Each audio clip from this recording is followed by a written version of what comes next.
Chapter 17. Qi. The moment Yi Xian drew his sword, Qin Yu's hand, which was only half an inch away from Yi Ling's head, suddenly stopped. In the blink of an eye, Yi Ling's entire right hand fell off his body. Blood gushed out like a fountain. Qin Yu's expression changed drastically as he retreated rapidly. He retreated dozens of feet, but as soon as he stopped, a faint sword gleam appeared in front of him. This sword strike was not the second sword strike, but a wisp of sword gleam that was emitted from the first sword strike. At this moment, Qin Yu was horrified. Without thinking about anything else, he clenched his left hand into a fist and punched forward. This punch practically used up all of his life strength. At this moment of life and death, he naturally did not dare to hold back. When the punch was thrown, the sound of air exploding could be heard. The sword arrived. Qi. As soon as the fist and sword met, Qin Yu's entire left arm flew off, blood spurting out like a fountain. At the same time, Qin Yu's entire body was sent flying dozens of feet away. Yi Xian did not make another move, because at this moment, his entire right arm had cracks and blood was flowing out continuously. Not only that, after that sword attack, he felt as if his body was in turmoil.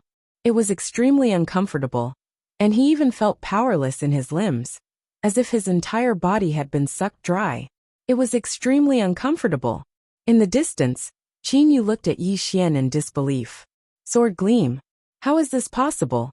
You're a swordsman. No, sword gleam. You're a great swordsman. No, you're only at the Qi transformation realm. There's no way you can emit sword gleams, let alone be a great swordsman. If one could master the basics of sword Dao, one could be called a swordsman. And swordsman was divided into ordinary swordsman and great swordsman. If a swordsman could use a sword as a medium to emit sword qi and sword gleam, it meant that one's attainment in sword Dao had reached the level of a great swordsman. As for a great swordsman, it was relatively rare to see one. In the entire country of Jiang, there were less than 100 great swordsmen, and most of them were over 10 years old. However, Yi Xian was only 18 years old. This was why Qin Yu was so shocked. Yi Xian looked at Qin Yu coldly. Why are you still here? Qin Yu was slightly stunned. In the next moment, he turned around and disappeared from the sight of Yi Xian and his sister. As soon as Qin Yu escaped, Yi Xian collapsed to the ground. Yi Ling was shocked and quickly supported Yi Xian. He said in a trembling voice, "Brother, are you okay?" Yi Xian forced himself to sit down. Looking at the nervous Yi Ling in front of him, he forced a smile and said, I'm fine. Don't worry. I'm just going to meditate." With that, he slowly closed his eyes. "Senior?" Yi Xian asked in his heart. The mysterious woman said, "I know what you want to ask. The sword of life and death is too ruthless. You're too weak now and can't bear its power. For you, every attack you make will hurt your enemy and yourself. The reason why I'm teaching you this sword skill at this time is because I want you to understand some principles.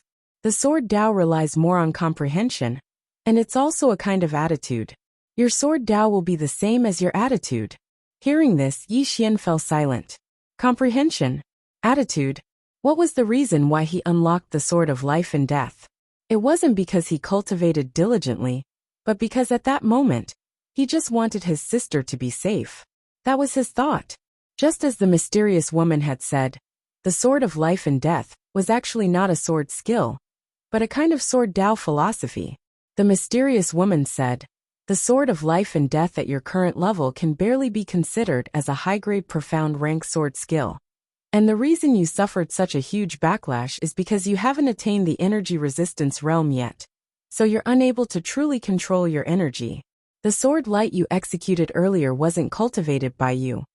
And it's because the sword skill itself is formidable. That's why you suffered such a backlash. Once you send your sister to the imperial capital, you have to find a way to devour spirit swords and attain the energy resistance realm as soon as possible." Yi Xian nodded. "I understand. No wonder I felt as if my body was emptied after I utilized this sword skill, and it was extremely uncomfortable. Fortunately, I severed that old man's arms with a single strike." When he spoke up to hear, the corners of his mouth curled up slightly to form a smile. That old man was at the airborne realm. "Idiot." The mysterious woman suddenly said coldly, Even though that person's cultivation is extremely weak, he isn't someone you can go against right now. 50% of the reason you were able to sever his arms with a single strike earlier was because he'd been careless after he blasted you back with a single palm strike. If he knew that you were a swordsman and had taken precautions, then do you think you would be able to sever his arms with a single strike? Yi Xian's expression instantly became solemn when he heard this. Right. If the old man had taken precautions from the beginning, then would he have been able to sever his arms with a single strike? After all, he'd lost completely when he collided with the old man's fist at the beginning.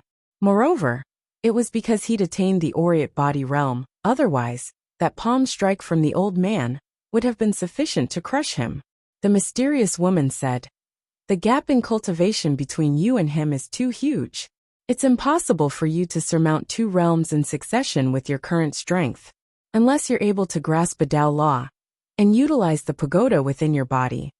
Tao law, Yi Xian said in a low voice. "Senior, I heard you speak of Tao laws in the past." If that was the case, the situation would be very serious. He had to hurry to the imperial city. Not long after Yi Xian and his sister left, the Qin family's master, Qin Ba, and Qin Yu, whose arms had been chopped off by Yi Xian, appeared in the main hall of the abandoned mansion. Looking at the 2 severed arms on the ground, Qin Yu's expression was extremely ugly. Qin Ba's face was also gloomy. After a while, Qin Ba said in a deep voice, "Is he really a great swordsman?" Qin Yu nodded. "If he wasn't a great swordsman, how could he chop off my arms?" Qin Ba clenched his fists tightly. His face was as calm as water. No one knew what he was thinking. After a while, Qin Ba sighed softly. "We can't take revenge for this." Qin Yu's expression was gloomy, and he didn't say anything. Indeed, a great swordsman, a young great swordsman at that. Just the thought of it was terrifying. How could the Qin family dare to continue taking revenge?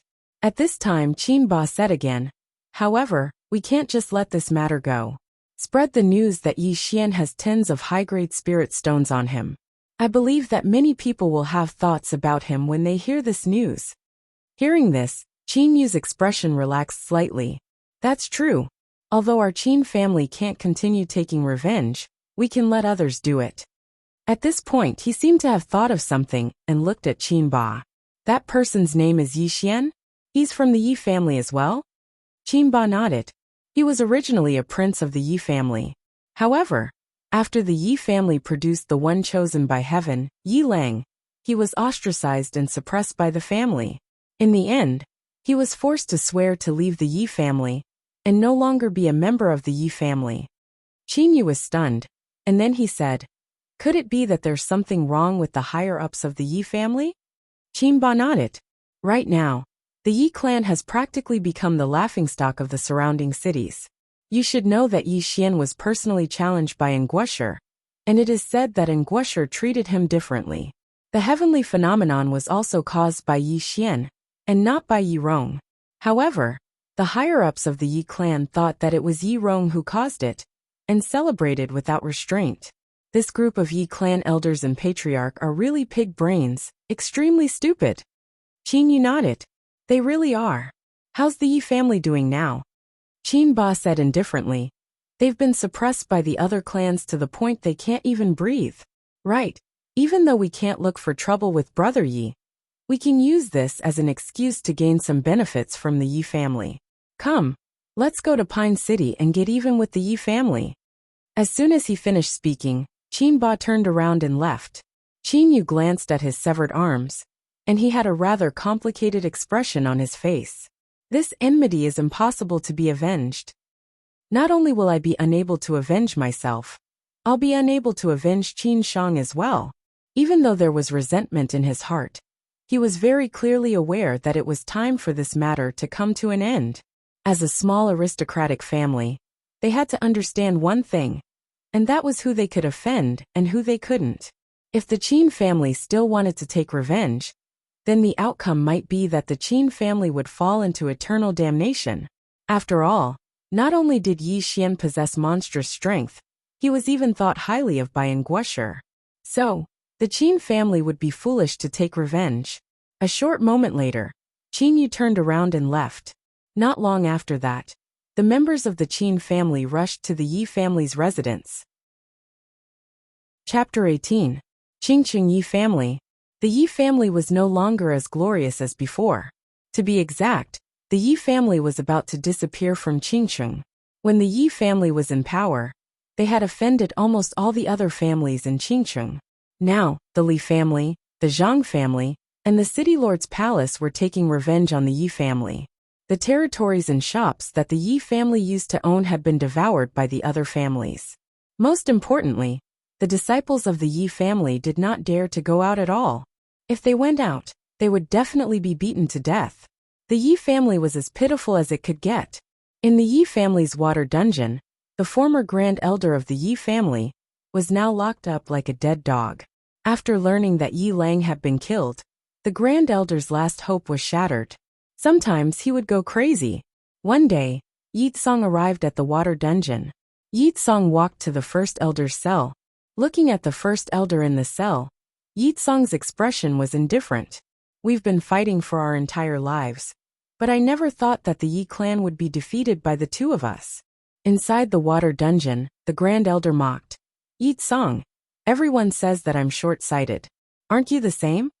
Yi Tsong nodded. I am indeed short-sighted. However, the Yi family will not be destroyed just like that. There will definitely be a day when we rise again. The grand elder smirked. Are you still thinking that he will care about the Yi family in the future? If that's the case, stop daydreaming. You know this person's personality better than anyone. The Yi family has let him down. He will not care about the Yi family for the rest of his life. Yi Tsong was silent for a long time. Then he smirked. Don't forget one thing. Rumor has it that when a person's strength reaches a certain level, their bloodline will mutate. Once the bloodline mutates, everyone related to the person will mutate as well, and their strength will increase exponentially. Dream on. The grand elder smirked. What kind of powerhouse would have such an ability? Even the Jiang country doesn't have it. Do you think that Yi Xian can? Yi Tsong took 2 steps forward and smiled. Do you know why I went against the majority and made him the crown prince back then? The grand elder stared at Yi Tsong without saying anything. Yi Tsong smiled. Other than his personal strength, there was another reason. It was because of his mother. Yi Xian's mother. The great elder frowned slightly. He naturally had an impression of this person. She was a very ordinary woman who suddenly disappeared when Yi Xian was in his teens and had never appeared again. Yi Tsong slowly clenched his right hand. Back then, when Yi Xian's mother left with the black-robed man at the back door of the Yi residence, he was there as well. At that time, he clearly saw how terrifying the black-robed man behind Yi Xian's mother was. Levitation. What kind of expert could float in the air? Sky realm experts could only soar in the air for a period of time at most. But that person, both his feet were off the ground, floating in the air, and there was not the slightest fluctuation of profound energy around him. In the end, when the two of them disappeared, they broke through space. Break through space. He had only heard of such things in rumors. After that, he immediately appointed Yi Xian as the crown prince because he felt that the mysterious woman would come back one day and take Yi Xian and his sister away. At that time, the Yi clan would definitely reap great benefits. However, he did not expect that the woman had been gone for almost 10 years and had never returned. There was not even a single message from her. At that moment he suspected. He suspected that Yi Xian and his sister had been abandoned by the other party. This was also the reason why his attitude toward Yi Xian gradually changed. However, he did not expect that Yi Xian would become a swordsman, and inexplicably become a swordsman, and his strength was unparalleled. He knew that it must have something to do with that mysterious woman. Yi Tsong collected his thoughts and looked coldly at the great elder in the water prison. The stronger Yi Xian is now, the more the Yi clan will be mocked and humiliated. However, we will endure. Endure until the day he ascends to the clouds and changes his bloodline. Even if the hope is slim, we still have some hope. As for you, great elder, you will never have any hope for the rest of your life. We did not kill you, but locked you up, because we want to tell Yi Xian that the Yi clan is apologizing. The Yi clan will wait for him to calm down, even if it takes 10, 20 or 30 years. As for you, just stay here. Until you die." With that, he turned around and left. Inside the water dungeon, the great elder was silent for a long time. Then, he suddenly laughed like a madman. A moment later, the great elder laughed maniacally. "Yitsong, oh Yitsong, you're even more stupid than I thought." He knew Yi Xian's personality better than anyone else. He was a person who would seek revenge for the smallest grievance. And he was also a person who held grudges. Calm down. If he hated the Yi clan, it meant that he still cared about the Yi clan. There was still hope for the Yi clan. However, Yi Xian did not even hate the Yi clan anymore. Since he did not hate them anymore, how could he calm down? 3 days later, in Qianshan City. Qianshan City was a bustling city located in the north and south of Jiang Country. It was surrounded by countless mountains, hence the name Qianshan City. The reason why Qianshan City was bustling was because of the largest chamber of commerce in Jiang Country, the Drunken Immortal Restaurant. The Drunken Immortal Restaurant was a mysterious force that had branches in hundreds of countries in Qingzhou. The cities that had them would definitely be prosperous. That was because they had a means of transportation. The cloud ship. The so-called cloud ship was a flying tool. With it, the distance between cities would not be so far. In fact, the distance between countries would not be so far. This time, he was going to Qianshan City to take the cloud ship to the imperial capital. This was the most prosperous place in Jiang Country. In the carriage in front of the city gate of Qianshan City, Yi Ling looked at the city and blinked. "Wow, brother, it's so big. It's much bigger than our Qingcheng." Yi Xian nodded and smiled. "It's really big." Yi Ling shook Yi Xian's arm lightly and said coquettishly, "Brother, let's go shopping later, okay?" Yi Xian thought about it and nodded. Okay. They had been traveling all this time. Not to mention Yi Ling, even he felt bored. It's good to go shopping. With this thought in mind, Yi Xian brought Yi Ling into the city. The streets were very wide, and they were a few meters wide. The city was filled with people and carriages, and it was much livelier than Qingcheng. Yi Xian brought Yi Ling to an inn and asked for a room. Now that Yi Ling's condition was not stable, he naturally didn't feel at ease leaving her alone in a room. After arranging a place to stay, Yi Xian brought Yi Ling to go shopping. On the streets, Yi Ling looked around like a cheerful elf. After a short while, Yi Ling had some small toys in her hands. When he saw how happy Yi Ling was, the smile on Yi Xian's face grew wider. When the brother and sister passed by a small stall, the mysterious woman's voice suddenly resounded in Yi Xian's mind. Wait a moment. Hearing this, Yi Xian was slightly stunned, and then he pulled Yi Ling to a stop.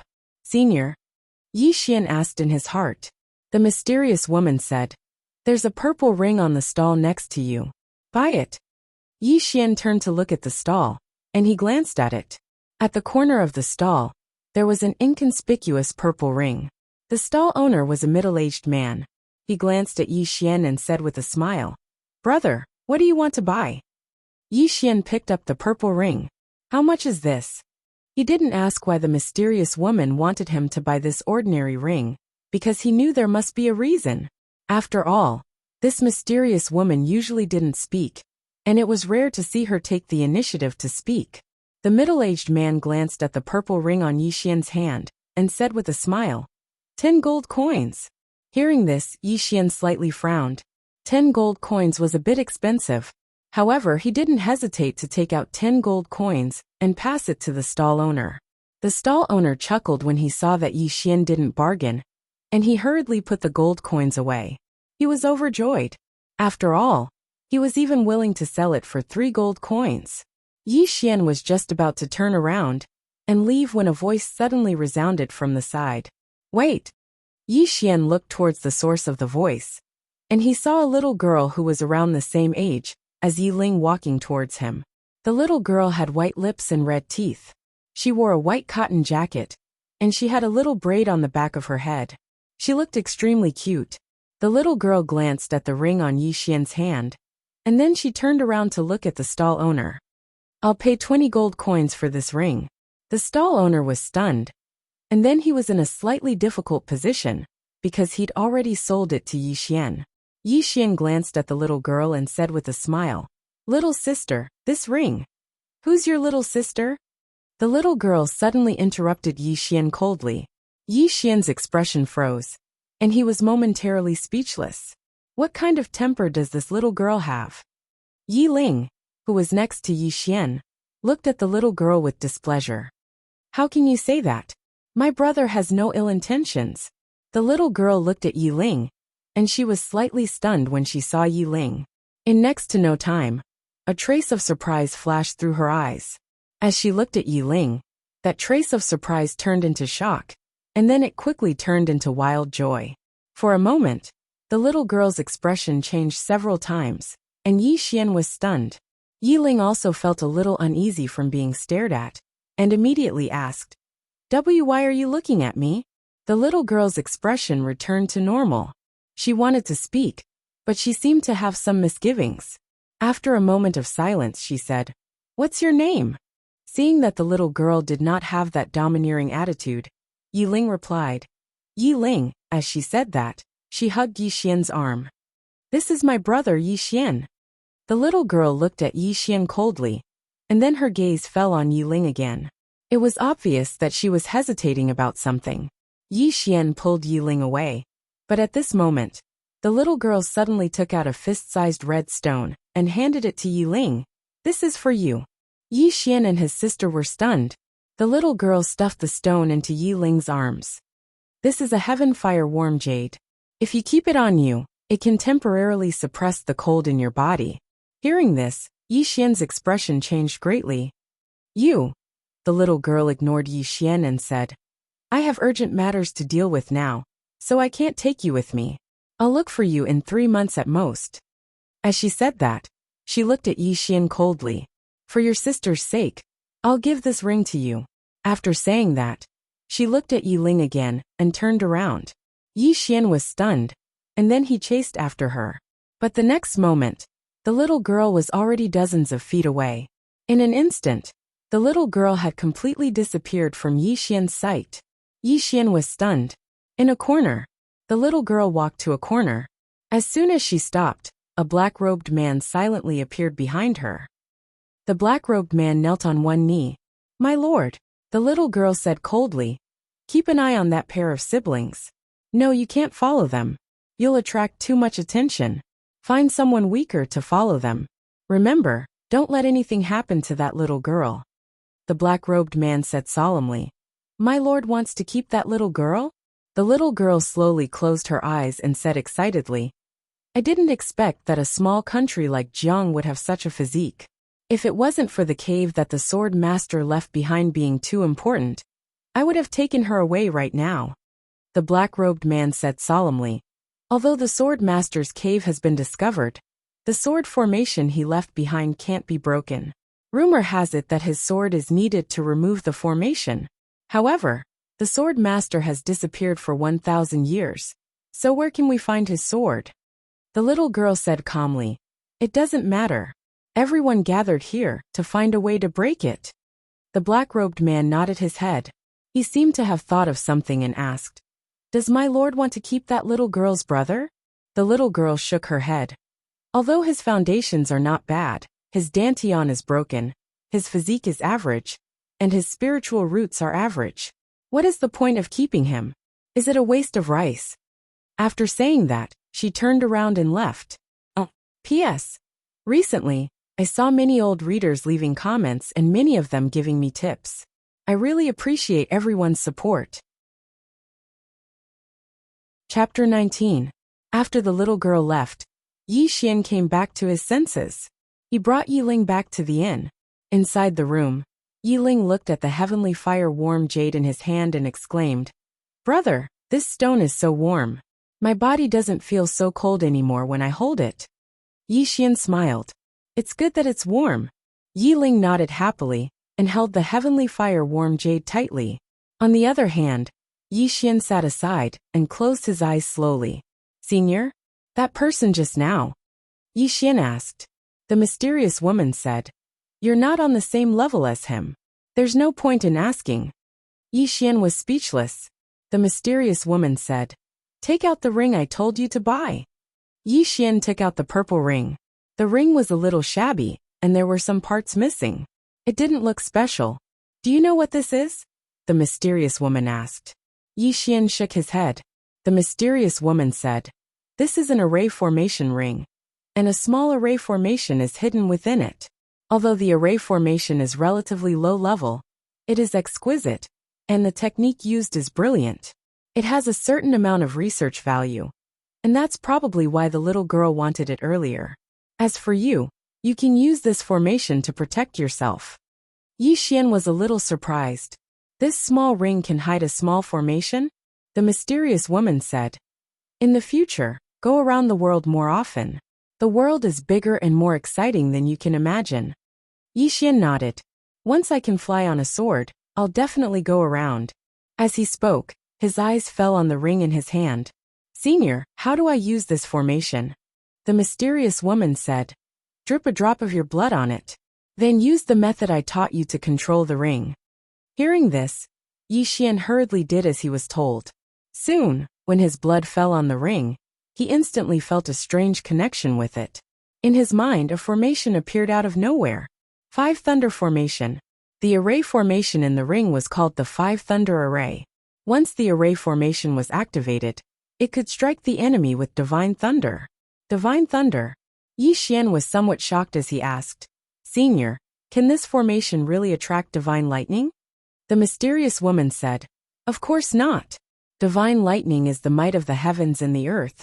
So how could it be drawn over by a small formation like this? The divine lightning it mentioned was created by the creator of this formation, using some methods. Even though its might is far inferior to true divine lightning, it's extremely useful to you now. Once you touch this formation, even a Skyward Realm expert would find it difficult to resist. However, this realm must have been damaged, so it can only be activated 5 more times. Yi Xian was instantly overjoyed when he heard this. If he executed life and death with a single sword strike with his current strength, then he would be able to go against a Levitation Realm expert. However, the price to pay was truly too great. This was the true meaning of harming the enemy, while harming oneself 800. With this ring, he would have a way to save his life. But soon, Yi Xian's expression turned bitter, because he realized that activating the 5 Thunder Formation required spiritual stones.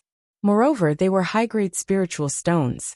Every time it was activated, it would require at least 5 high-grade spiritual stones. He only had a total of 16 high-grade spiritual stones right now. In an instant he felt so poor. As if he had thought of something, Yi Xian's eyes lit up. Senior, since you're so perceptive, why don't we go treasure hunting in the future? With your perceptive ability, we'll definitely be able to earn a lot. What kind of dream are you having in broad daylight? The mysterious woman suddenly interrupted Yi Xian's words. You want me to go treasure hunting with you? The hole in your brain isn't ordinary. Hearing this, Yi Xian smiled embarrassedly and did not speak. However, the mysterious woman's voice turned cold. You can't rely on luck in everything you do.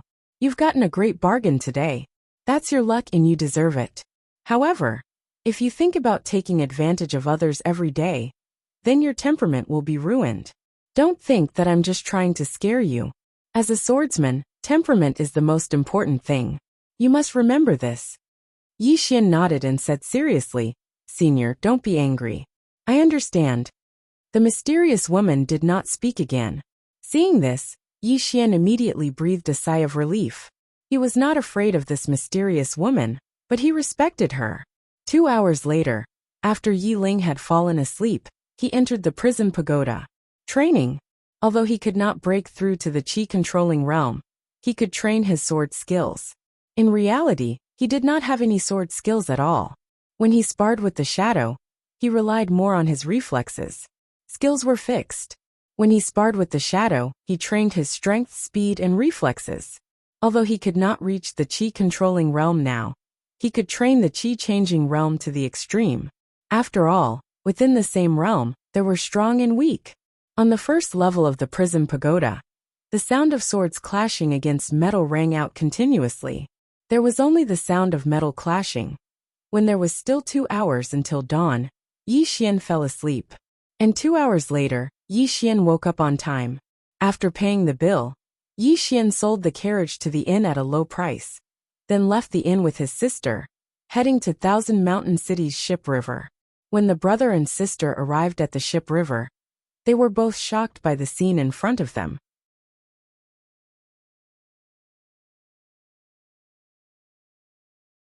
In front of them was a river that was nearly 1,000 feet wide, and there were several large ships. Each ship was at least 100 feet wide, extremely large. The brother and sister had never seen such a large ship before. Beside Yi Xian, Yi Ling said excitedly, "Brother, this ship is so big. Wait, are we going to take this?" Yi Xian nodded and said with a smile, "Wait, we are going to the imperial capital on this." Yi Ling tilted her head and looked at Yi Xian, and asked curiously, "Brother, is the imperial capital bigger than Thousand Mountain City?" Yi Xian rubbed Yi Ling's little head lightly. "It's definitely bigger than Thousand Mountain City. When we arrive at the imperial capital, brother will accompany you to see the prosperity of the imperial capital, and have some fun. All right?" Hearing this, Yi Ling's eyes lit up. "Brother is the best." As she spoke, she stood on her tiptoes and lightly kissed Yi Xian on the cheek. Yi Xian laughed, and then he pulled Yi Ling along as they walked towards the distance. Because Yi Xian had inquired about the process of taking the cloud ship the night before, the brother and sister quickly bought the tickets and boarded a cloud ship. Yi Xian's heart ached slightly. Buying 2 cloud ship tickets to the imperial capital had cost him a total of 40 gold coins. Now he could be considered to be a true pauper, because he had less than 10 gold coins left. At this moment, he felt like robbing someone. There were over 100 rooms of various sizes on the cloud ship, and the rooms were divided into various grades. Yi Xian asked around, and found out that a first-class room required 150 gold coins, and a second-class room required 100 gold coins. However, this wasn't the most terrifying. The most terrifying was the special class room, and it required 300 gold coins. In Green City, some ordinary families would probably be unable to earn so much gold coins in their entire lifetimes. But here, it was only a single ticket. At that moment, Yi Xian noticed that being poor had limited his imagination. Yi Xian brought his sister to the room at the lowest level of the cloud ship. The room was very small, and there was only a bed, 2 stools, and a table. It was extremely simple. Yi Xian rubbed Yi Ling's head. "There's still an hour before the ship takes off. After the ship stabilizes, we can go to the deck and look at the scenery below." Yi Ling smiled sweetly. As if she had thought of something, she turned around and rummaged through her bag for a while. Soon, she found a pair of cloth shoes and presented them to Yi Xian, as if she was presenting a treasure. "Brother, I hooked these. Come and see if they fit." Saying that, she squatted down and started to take off Yi Xian's shoes. Meanwhile, Yi Xian was already stunned. When did she hook them? At this moment, Yi Ling suddenly let out a wah. Yi Xian hurriedly lowered his head. Yi Ling covered her nose and rolled her eyes at him. "Brother, your feet are so smelly." Saying that, she turned around and ran out like a wisp of smoke. Soon, she returned to the room. This time, she carried a basin of water and placed it in front of Yi Xian. Then, she carried his feet and placed them in the basin. Yi Xian hurriedly said, "Brother, you can do it yourself." Yi Ling glared at him, then lowered her head and slowly washed Yi Xian's feet. As she washed, tears suddenly welled up in Yi Ling's eyes. This was because the soles of Yi Xian's feet were covered with a thick layer of calluses. Moreover, there were many scars on his calves that hadn't healed yet. These were all left behind by him when he had risked his life for the Yi family when he was the heir. Sensing Yi Ling's objection, Yi Xian said softly, "Why are you crying?" Yi Ling wiped the tears off her face. "Brother, you've suffered too much in your life. I swear that I will definitely become a super expert in the future. I will earn a lot of money so that I can live a good life." She had been brought up by her brother. However, many people didn't know that when their mother had left, Yi Xian had only been 10 years old. He was only a half-grown child, whereas she had only been 4 or 5 years old. In the beginning, the 2 siblings had lived like beggars in the Yi family. They could only rely on leftovers to survive. And it was in such an environment that Yi Xian had brought her up by force. Even she didn't know how much hardship he had suffered. especially after Yi Xian had become the heir. He had risked his life for the Yi family. She only remembered that her brother had gone out in the day and only returned at night. Moreover, every time he returned, his body would be covered in injuries. Hearing Yi Ling's words, Yi Xian felt a trace of warmth in his heart. He gently rubbed Yi Ling's little head. Your health is more important than anything else. After we go to the capital this time, there are so many capable people there. They will definitely cure your illness. When you recover, I will teach you how to cultivate. Yi Ling gently washed Yi Xian's feet. Her tone was incomparably firm. Brother, if I recover, I will definitely cultivate properly. No matter how much hardship I have to endure, I won't be afraid. Yi Xian smiled. Just as he was about to speak, the room's door suddenly opened. Soon, a middle-aged man and two old men entered the room. Yi Ling was shocked and quickly stood up. Who are you? The middle-aged man who was leading the group glanced at Yi Xian. Do you still remember me? Yi Xian nodded. He naturally remembered them. They were the three people who'd pursued Qin Shang in the forest, and he remembered that the middle-aged man was called Mocun. Yi Xian fell silent. It was obvious that they were here for the spirit stones. However, he hadn't expected that they'd actually chased him all the way to the cloud vessel. Meanwhile, Mocun spoke abruptly. Hand it over and we'll let you and your sister live. Yi Xian spoke in a low voice. Fighting is prohibited on the cloud vessel. Mocun laughed coldly. So long as we kill you and your sister, then find a time to toss your corpses off the vessel. Would anyone even bother to investigate? Yi Xian thought for a moment and said, You'll let us live if we give it to you? Mocun's eyes narrowed slightly. Of course. We're only after wealth. Yi Xian took a deep breath. Fine, I don't have the life to enjoy it. As he spoke, he withdrew the black pouch and walked towards Mocun. You better keep your word. Mocun's eyes instantly burned with desire when he saw the black pouch. Of course. He slowly clenched his right fist. When Yi Xian was a few steps away from Mocun, he suddenly tossed the pouch to an old man by Mocun's side. Mocun and the others were slightly stunned. The old man instinctively wanted to catch it while Mocun instinctively tried to seize it. Right at this moment, a cold glow flashed. Hiss! A sword suddenly appeared in front of Mocun. By the time Mocun regained his senses, the sword had already pierced his throat. In an instant, Mocun's head flew into the air. Blood sprayed. On the other side, two old men were horrified, and they immediately turned around and fled. However, Yi Xian's sword was even swifter. They'd only just turned around when Yi Xian's sword pierced through one of their backs. He'd been killed instantly.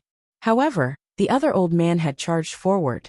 Not only had he charged forward, he'd even shouted madly for help. At this moment, all the guests on the first floor were alarmed. Yi Xian's expression was slightly unsightly. He sheathed his sword because he knew that things were getting troublesome. Soon, a woman in a purple dress and a veil walked into Yi Xian's room with a group of guards. Yi Xian clenched his fists tightly, and his expression was slightly grim. He couldn't sense the veiled woman's strength, but he could sense the strength of those guards. 3 of them were at the airborne realm, and 2 of them were at the peak of the chi-controlling realm. This lineup was simply too terrifying. It should be said that the drunken immortal in strength was terrifying. The veiled woman glanced at the corpses on the ground, and she frowned slightly before she looked at Yi Xian. You killed them? Yi Xian nodded and explained. They wanted. The veiled woman flicked her sleeve and turned around. Go down and explain to the others. Kill them on the spot, and throw their corpses off the ship. At this moment, Yi Xian opened his right hand, and a sword floated in his palm. The veiled woman who had already reached the door suddenly stopped. She turned around and looked at Yi Xian with a trace of surprise in her eyes. Swordsman? Yi Xian nodded. The veiled woman shook her head. It's rare to become a swordsman at such a young age, but that's all. The rules of this ship are greater than the heavens.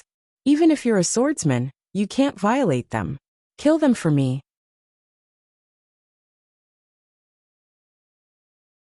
After saying that, she turned around and was about to leave. At this moment, Yi Xian narrowed his eyes, and his right hand suddenly gripped the sword tightly. In an instant, the sword trembled slightly, and a faint sword light flickered on the body of the sword. Everyone present was stunned. The veiled woman also stopped once again. Yi Xian looked straight at the veiled woman. "I'm sorry, I'm the great swordsman." As he said this, his face didn't turn red, and he wasn't out of breath. He was extremely calm. In fact, he was panicking inside. Chapter 20. A great swordsman? Of course, he wasn't a great swordsman. The main reason why his sword could emit sword light was that he had activated the one sword life and death art. And this sword light was a special characteristic of this sword skill. As for himself, he hadn't reached the level of a great swordsman. But of course, he wasn't far from it. After the spiritual sword in Yi Xian's hand emitted a faint sword light, the room suddenly became quiet. The few experts who had walked in front of Yi Xian stopped, and their eyes were filled with shock and solemnity. In their eyes, although a swordsman was rare, an ordinary swordsman wasn't a rare thing. But a great swordsman was different. How many people were there in the whole country of Jiang? And the recorded number of great swordsmen didn't exceed 100. This wasn't a big deal. The most terrifying thing was how old was this young man in front of them. What kind of terrifying force could cultivate such a young great swordsman? At this time, the veiled woman suddenly looked at the two corpses on the ground. "Throw these two corpses down to feed the dogs, and catch the man who just escaped, beat him to death and throw him off the cloud boat." With that, she looked at Yi Xian in front of her. "Arrange a special classroom for this young master. Don't neglect him." After saying that, she turned around and left.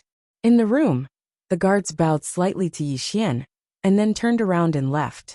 One of the guards said respectfully, "Young master, please follow me." After a slight hesitation, Yi Xian followed with Yi Ling.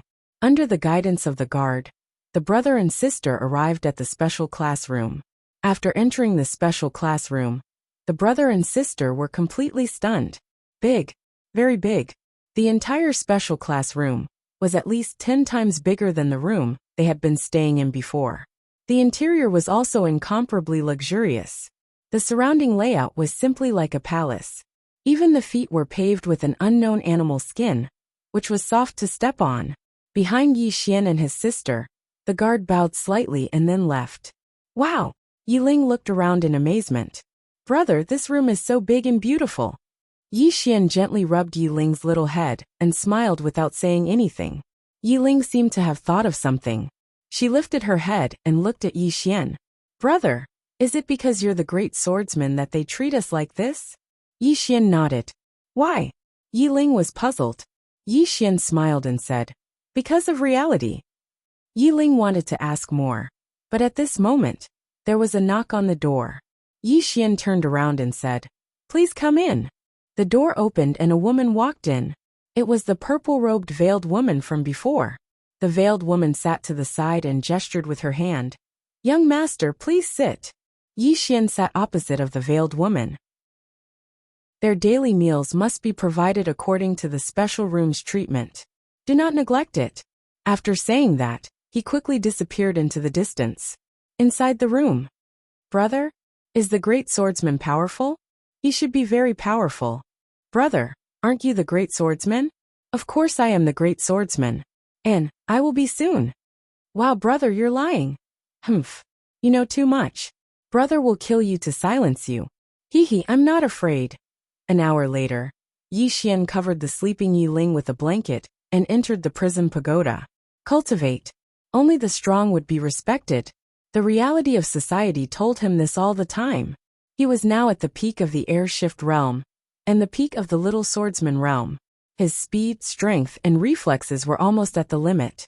It could be said that although he was at the air shift realm, his strength was not something that a normal chi-controlling realm expert could contend against. As for those in the same realm, he was not invincible, but there were very few who could match him. However, he knew very well that martial arts was like rowing a boat against the current. If he did not advance, he would fall behind. Thus, he did not dare to neglect it.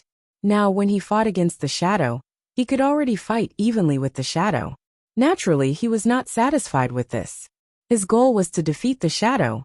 Inside the prison pagoda, Yi Xian was alone. He was used to being alone. As for the mysterious woman, Under normal circumstances, she did not speak. Yi Xian did not disturb her, because he knew that the other party would definitely not chat with him. Cultivation was boring and lonely. For hours later, Yi Xian stopped. He stood on the spot with his sword in hand. His whole body was drenched in sweat. Yi Xian looked at the Ling Xiao sword in his hand, and then said, "Senior, why is it that every time I spar with this shadow, I feel like I've already reached my limit, but the next time I spar with it, I feel the same way again? Did Senior strengthen this shadow?" After a while, the mysterious woman's voice sounded. "The fact that you have this feeling proves that you are improving every time. As for the limit, there is no limit. Although your foundation is not bad, it is only in places like Qing City and Jiang Country. If you were to be placed in the big sects, it would be average. Therefore, it is beneficial for you to stay at the air-shift realm for a while. Of course, you cannot stay for too long. You still have to find a way to solve the problem of the spiritual sword." Yi Xian nodded. Understood. What he needed to do now was to improve in all aspects before he reached the qi-controlling realm. Instead of cultivating, Yi Xian took a bath and rested. Cultivation had to be done in moderation. Otherwise, he might die from cultivating. 3 hours later, Yi Xian woke up. Yi Ling woke up as well. Soon, breakfast was sent over. There was a plethora of dishes, and the two of them ate almost all of it. It couldn't be helped. They were used to living a poor life. It was rare for them to have a good meal, so they naturally couldn't waste it. After eating, Yi Xian and Yi Ling walked out of the room and came to the deck of the cloud ship. At this moment, the cloud ship was in the air, at least a few hundred meters above the ground. Countless people had gathered on the deck. The two of them walked to the front of the ship. This area was only accessible to people in special rooms, and it was the best location. Yi Xian looked up. In the distance, mountains surrounded them, and birds flew over from time to time. "Wow!" Beside Yi Xian, Yi Ling said excitedly, "Brother, look, those mountains have become smaller." Yi Xian rubbed Yi Ling's head lightly, and then he looked up into the distance. Looking at the green mountains and white clouds in the distance, Yi Xian was a little entranced. In the past, when he was on the ground, the scenery he could see was limited. But now that he was in the air, what he saw was completely different from what he saw on the ground, and his thoughts were somewhat different as well. Qing City was small, but the world was huge. He was small, but the world was huge. When Yi Ling saw Yi Xian's expression, she instantly calmed down. She knew that her brother was probably thinking about something, so she walked to the side of the ship and held the railing with both hands. She exclaimed, "It's really beautiful. What a country bumpkin." At this moment, an ear-piercing voice sounded in Yi Ling's ear. Yi Ling turned around and saw a little boy standing not too far away. He was about the same age as her, and he was dressed very luxuriously, but he was too fat, and his eyes were almost hidden by the pile of flesh. Yi Ling withdrew her gaze. She didn't want to cause trouble for her brother. However, the little boy walked over to Yi Ling's side, sized up Yi Ling, and then had a look of disdain on his face. "Look at your clothes, there are actually patches. Don't tell me you can't even afford to buy clothes?" Yi Ling said indifferently, "It's fine as long as I can wear clothes. In any case, having big brother is enough." The little boy patted his clothes and said complacently, "Do you know what this is made of? This is made from the skin of a demon beast, a spirit fox. It's worth 100,000 pieces of your clothes." Yi Ling glanced at the little boy's clothes and said, "I don't care. I have big brother." The little boy took out a translucent jade, and Yi Ling's gaze was instantly attracted to it. The jade was pure and flawless, and it was extremely beautiful. Seeing that Yi Ling was attracted, the little boy said proudly, "This is a high-quality spirit jade, and it's worth thousands of gold. Do you have it?" Yi Ling snorted, "I have big brother." The little boy said angrily, "Can you not call me big brother?" Yi Ling ignored the little boy and looked up at the distant sky and said softly, "I only have big brother. P.S. Everything during the book period. Recommendation votes, monthly votes, whatever you have. Thank you for your support." Finally, seeing the comments from readers every day, this feeling was really good.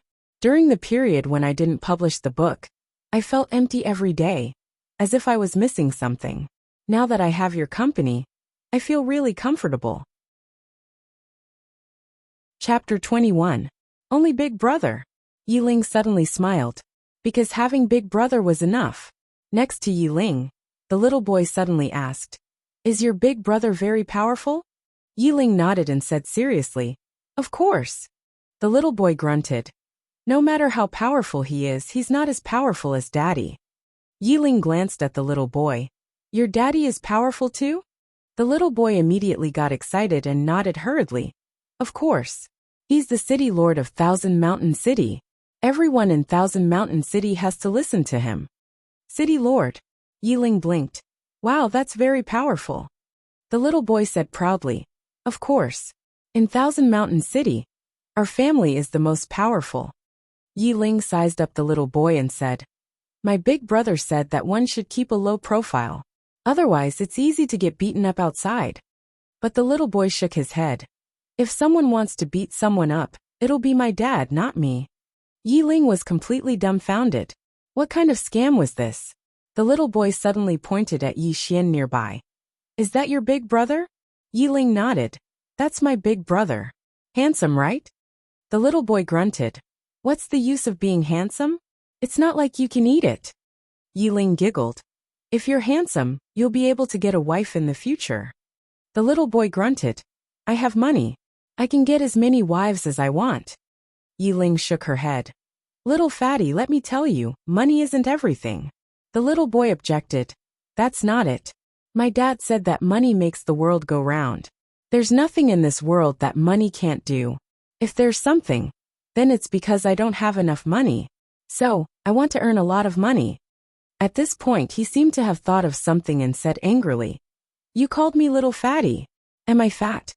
Yiling sized up the little boy. Judging from his size, he weighed at least 100 kilograms. She spread her hands. "Aren't you fat?" The little boy said angrily, "My dad said this is strong." Yiling shook her head and looked at the boy pitifully. "Your father is so kind."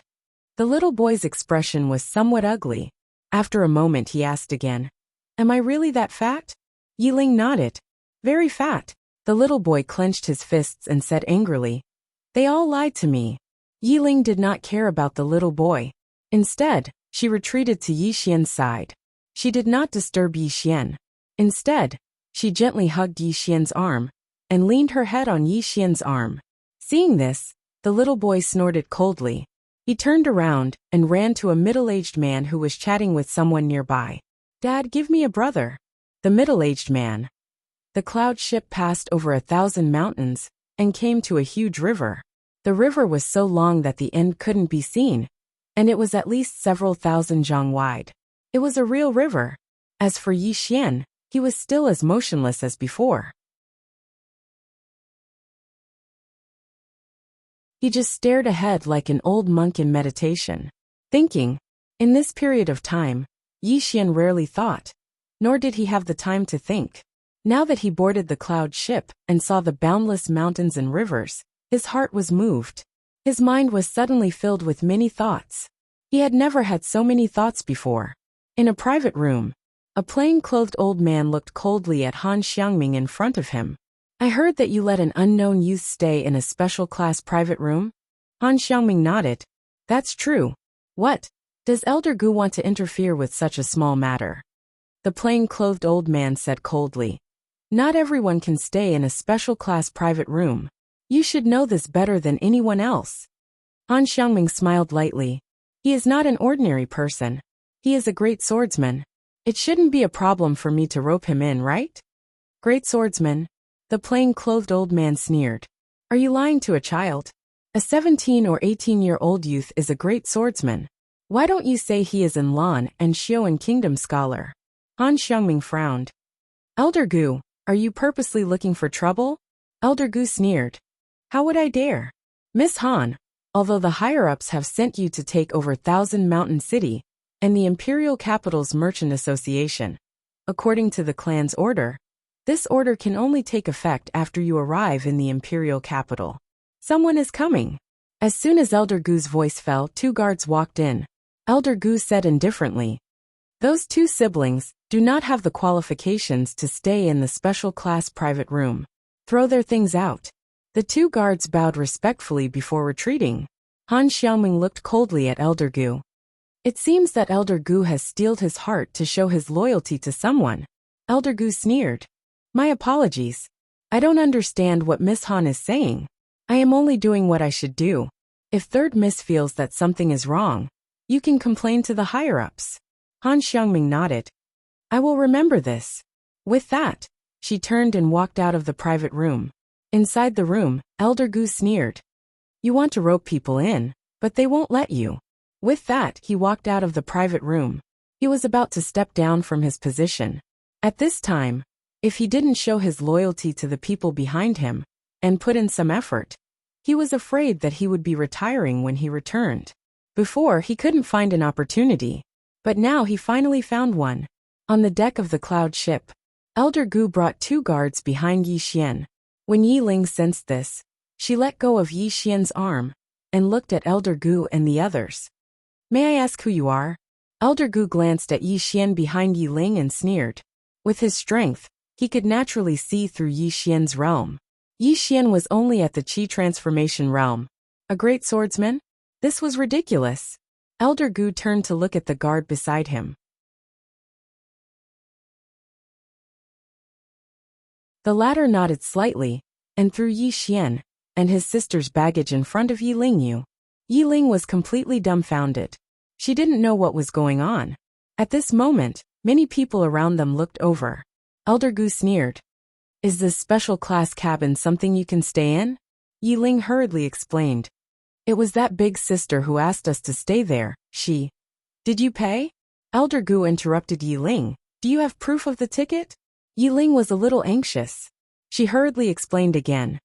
It was that big sister who asked me and my brother to stay there. You can ask that big sister you. Elder Gu sneered. No ticket, no proof, full of nonsense. I think you deliberately snuck into the special class cabin. When he spoke up to hear, his expression turned cold. Guards, kill these two fellows and toss their corpses off the ship. Two guards walked towards Yi Xian, and Yi Ling's face turned pale. She hurriedly stood behind Yi Xian and said aggrievedly, It was you who asked us to stay there. You, how can you do this? You bully us. Elder Gu sneered. You don't have a ticket to the special class cabin, but you are staying in the special class cabin. You are looking down on the drunken immortal restaurant. Let alone killing you and your sister. I can even kill your entire family. Taking advantage of their power to bully others. That was how everyone felt right now. However, no one dared to speak. This was the drunken immortal restaurant. And those who dared to speak would not offend Elder Gu for the sake of two people they did not know. In next to no time, one of the guards grabbed Yi Ling and dragged her to the side. Yi Ling's right arm was directly dislocated. Yi Ling's face was instantly covered in cold sweat from the pain. However, she desperately crawled towards Yi Xian. The guard furrowed his brows and kicked Yi Ling's abdomen. Bang! Yi Ling's entire body was sent flying by this kick. And then she smashed heavily against the wall of the ship before she fainted. In the distance, the fat boy was about to rush over when he saw this scene. However, he was held back by the middle-aged man beside him. The little boy glared angrily at the middle-aged man. Dad, they are bullying us.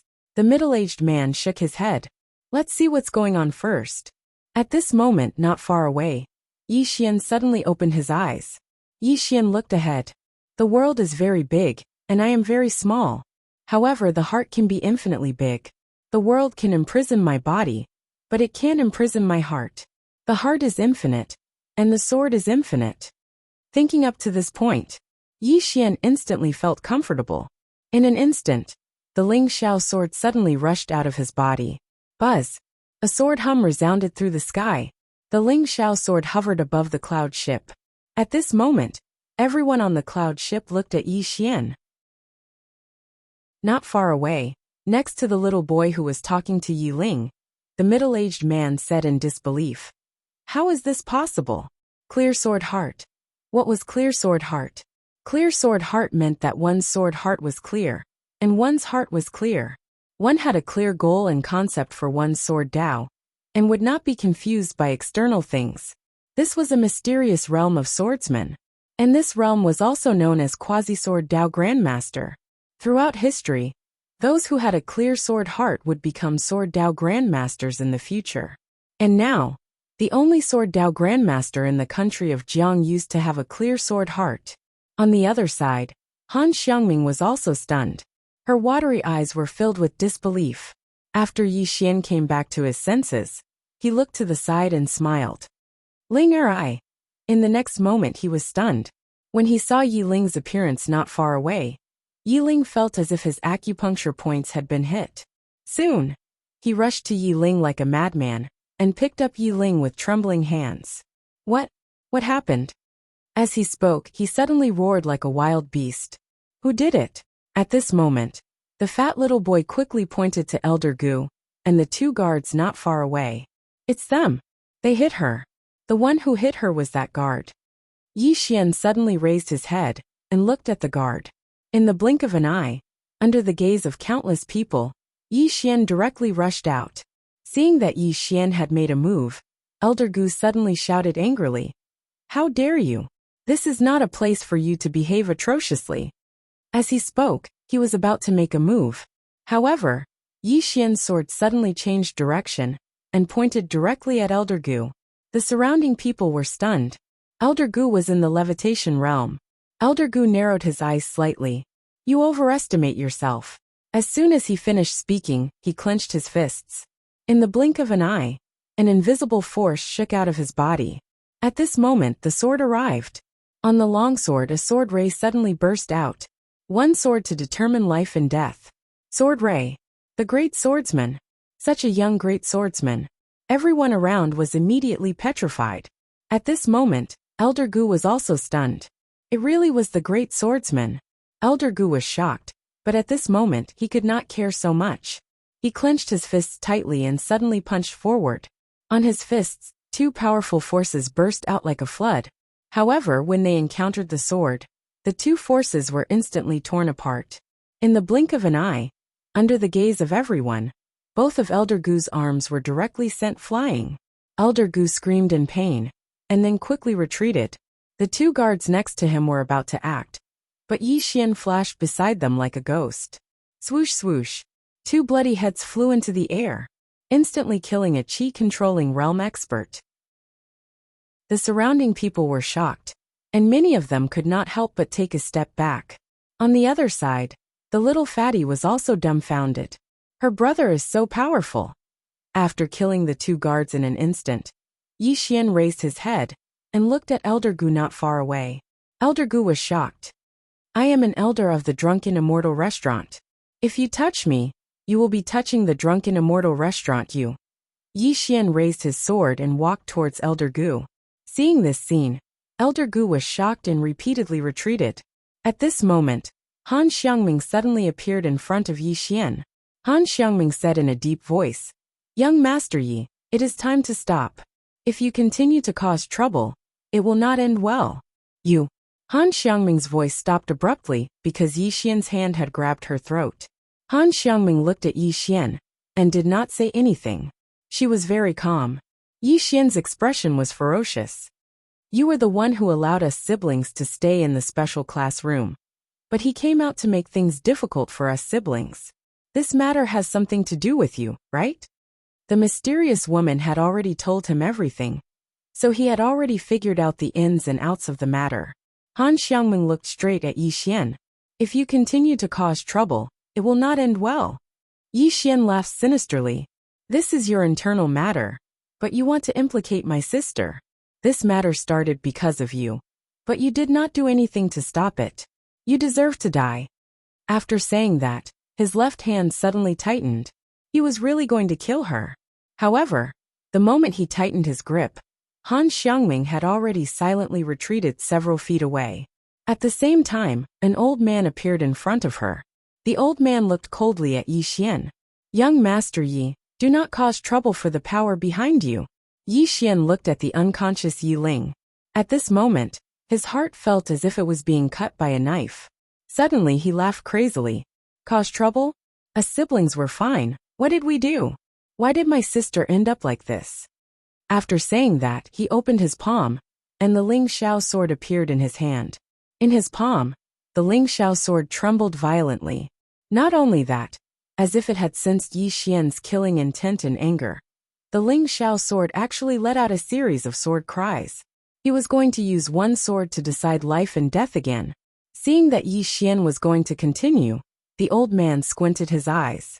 On the other side, Han Xiangming's expression was also extremely ugly. This was a mutual destruction. At this moment, she was extremely regretful. If she had known this would happen, she would have stopped it earlier.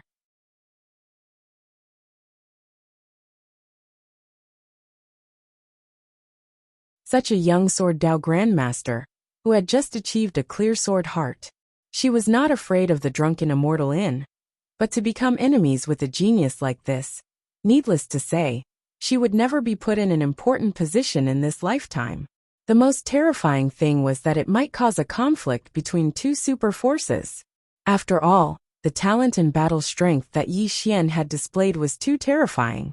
This person definitely had a powerful force behind him. If that was the case, whether it was her, Elder Gu, or all the guards and stewards on the cloud ship, they would all be implicated. Just as Yi Xian was about to make his move, the mysterious woman's voice suddenly rang in Yi Xian's mind. Have you thought of the consequences of this sword? Haha. Yi Xian laughed crazily. My sister has ended up like this. What consequences do I have to think about? Chapter 22. Just as Yi Xian drew his sword, a voice suddenly sounded from the side. Brother. Although the voice was as soft as a mosquito, Yi Xian's entire body trembled. Yi Xian stopped, turned around, and ran to Yi Ling's side. Then he gently picked up Yi Ling. His hands were trembling. In this lifetime, he could draw his sword for his sister, and he could also sheath his sword for her. Seeing that Yi Xian did not make a move, Han Xiangming and the old man heaved a sigh of relief. Once Yi Xian made a move, there would really be no turning back. Fortunately, the little girl was still alive. Otherwise, the worst outcome would be that Yi Xian would die, but all of them would be severely punished. The force behind Yi Xian might even take revenge on them until they were killed. No matter what the outcome was, it was not what they wanted. At the side, Elder Gu was about to slip away, but he was slapped to the ground by the old man beside Han Xiangming. Han Xiangming looked coldly at Elder Gu. Wait for your judgment. Hearing this, Elder Gu's face instantly turned ashen. On the other side, Yi Xian carefully held Yi Ling in his arms. Looking at Yi Ling's pale face, this young man who had never cried despite being injured countless times in the past was now bursting into tears. Yi Ling looked at Yi Xian and said softly, Brother, don't cry. I'm not in that much pain, Yi Xian hugged Yi Ling tightly and cried like a child. It's brother's fault, it's brother's fault. At this moment, the middle-aged man walked in front of Yi Xian with the little fatty. Little friend, I brought a doctor with me. Can you let him take a look? Yi Xian hurriedly said, Yes, thank you. The middle-aged man smiled, and turned to look at the old man in black. The old man nodded, and then squatted in front of Yi Ling. After a moment the old man said softly, It's fine, they are all external injuries. As for the dislocated hand, the old man has already reconnected it. She just needs to rest for a few days. However, there is a cold energy in her body. The old man has never seen it before.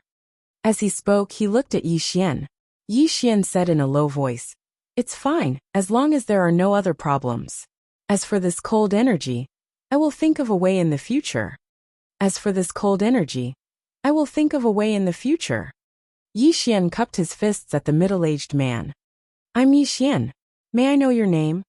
The middle-aged man said, Lord Lu Xiaoran. Lord. Yi Xian was slightly startled, but he quickly cupped his fists again. Thank you for little sister's matter. Lu Xiaoran smiled. It's a small matter. Yi Xian nodded. Then, holding his sword, he turned around to face Elder Gu, who was not far away. Seeing this scene, Lu Xiaoran was slightly startled.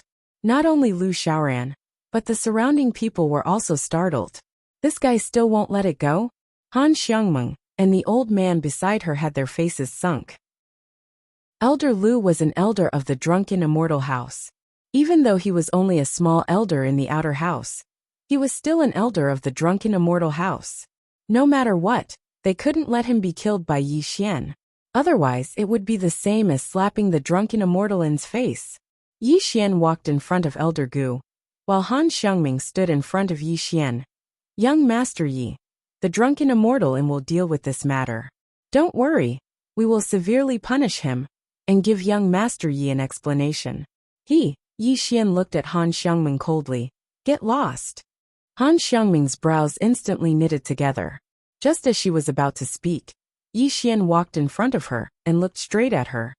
You were the one who allowed us to move in, but he came to make things difficult for us brother and sister, and you didn't stop him.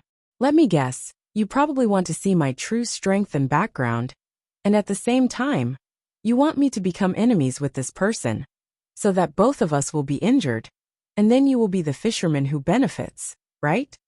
Han Xiangming slowly clenched her fists. Her heart was filled with shock. Because what Yi Xian said was exactly what she was thinking. Elder Gu roared with laughter. Isn't that exactly what she meant? But she greatly underestimated your feelings for that little girl. And she greatly underestimated your strength.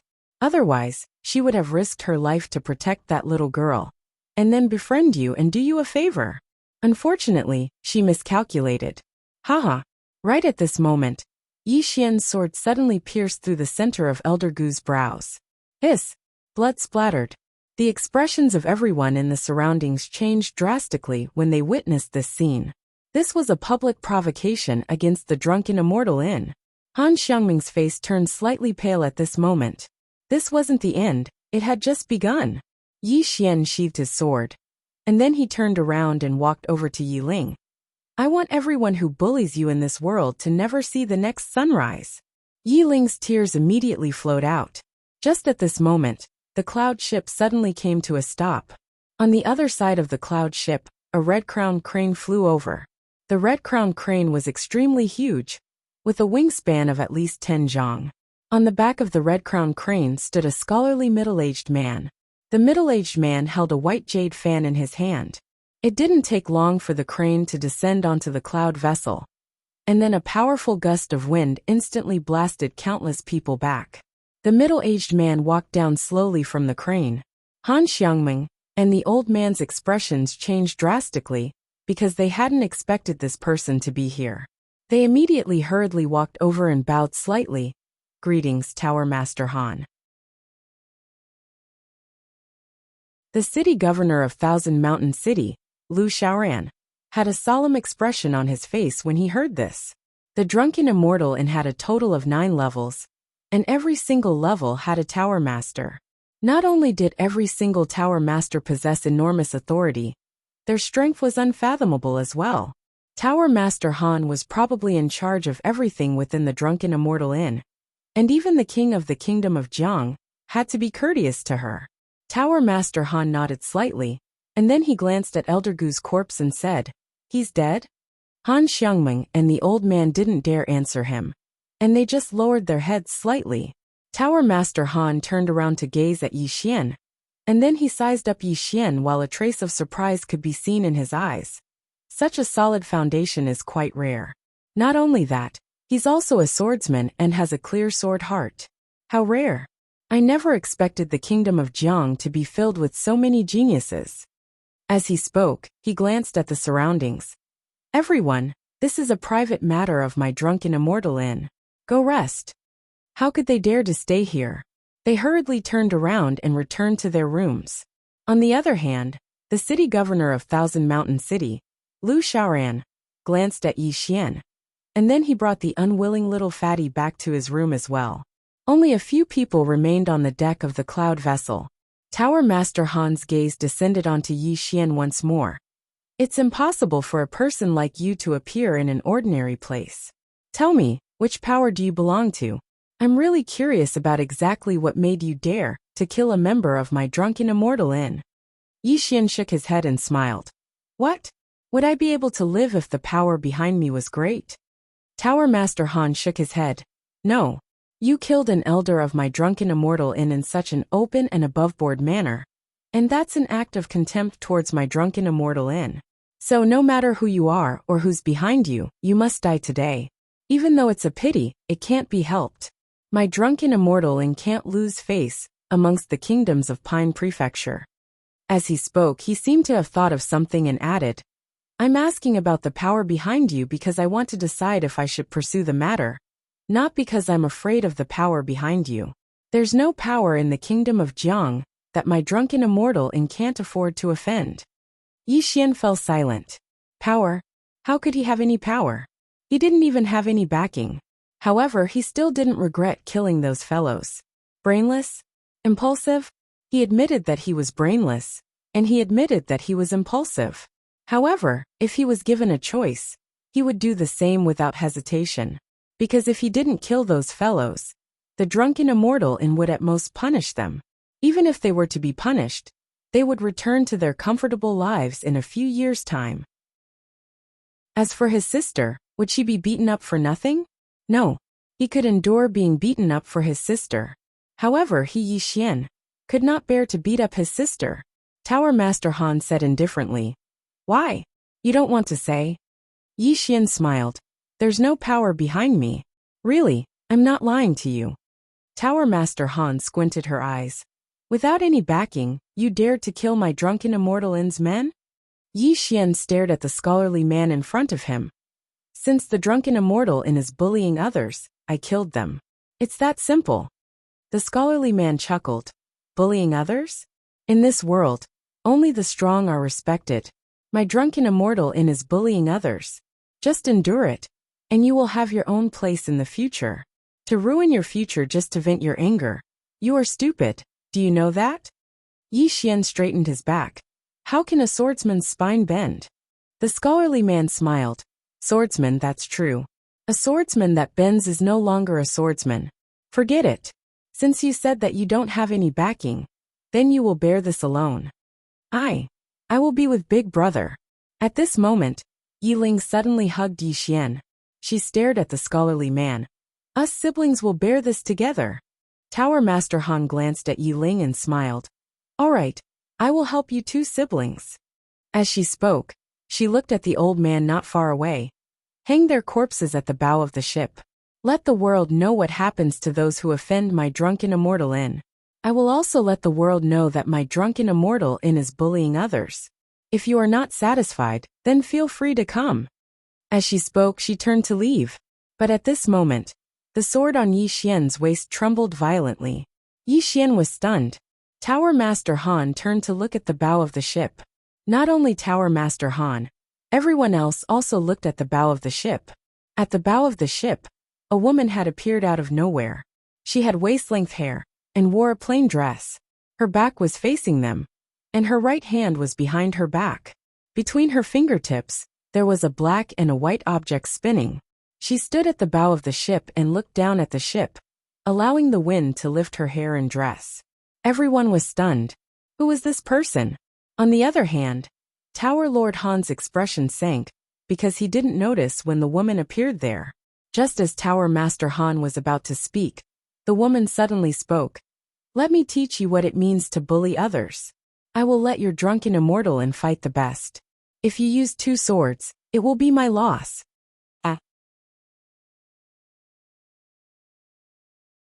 Chapter 23.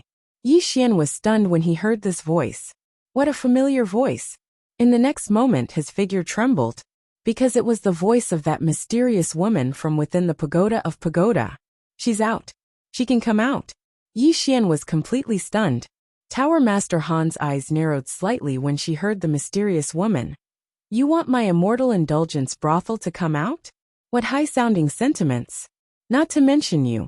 Even the largest empire in Pine Prefecture, the Dark Han Empire, wouldn't dare to speak so rashly. After all, the immortal indulgence brothel's forces didn't just exist in the kingdom of Jiang. It covered the entire prefecture. Dynasties had changed countless times in Pine Prefecture, but the immortal indulgence brothel still existed. That was sufficient to prove it. The mysterious woman didn't speak. Under the gazes of the crowd, she lightly flicked her jade-like hand, and in an instant, the river water below suddenly gathered. In the blink of an eye, under the astonished gazes of the crowd, The river water condensed into a water sword. Moreover, the river had practically been instantly drained dry. The expressions of everyone here had changed when they witnessed this scene, including Tower Master Han. What sort of ability is this? Watch carefully. Suddenly, the mysterious woman's voice resounded in Yi Xian's mind. Determine life and death with a single strike of the sword. As soon as she finished speaking, the water sword in her hand suddenly transformed into a ray of light that flashed through the surroundings. Was it fast? It wasn't fast at all. Everyone here had witnessed it clearly. However, Tower Master Han's expression had changed violently at this moment. Because he was the target of the sword, and it was extremely slow in his eyes as well. What did this mean? It meant that he wasn't able to discern the essence of this attack at all. This attack had exceeded the scope of his understanding. Even then, Tower Master Han didn't just stand there and wait for death to descend upon him. He suddenly pressed his palms together, and then a ray of golden light instantly appeared around him. At the same time, he swiftly formed a seal with his hands and pushed it forward. Mountain Guard Seal. As soon as he finished speaking, a golden disc made of energy suddenly appeared in front of him, and the mountains in the surroundings trembled violently. In next to no time, countless strands of earthen yellow energy shot out violently from the mountains, and the golden energy surged into the golden disc like rivers flowing into the ocean. At this moment, the golden disc trembled violently, and the golden light that erupted from it caused even the scorching sun in the sky to pale in comparison. Under everyone's gaze, the mysterious woman's sword arrived. Everyone thought that the world would collapse, but the next scene caused everyone to be petrified on the spot. When the water sword was still a few feet away from the golden disc suddenly shattered, transforming into golden energy that scattered across the sky. The water sword's speed was still very slow. Under Tower Lord Han's incredulous gaze, it approached him bit by bit. He had no way of resisting, and could only allow the water sword to reach his forehead. As for the mysterious woman in the distance, her back was still facing them. She did not turn around at all. Utter defeat. He was completely defeated with a single sword strike. Han Xiangmeng and the old man were shocked to the point their bodies trembled. Yi Xian didn't know Tower Lord Han's strength, but they were clearly aware that Tower Lord Han's strength could definitely be ranked in the top 5 in the country of Jiang. Yet at this moment, she'd been defeated with a single attack?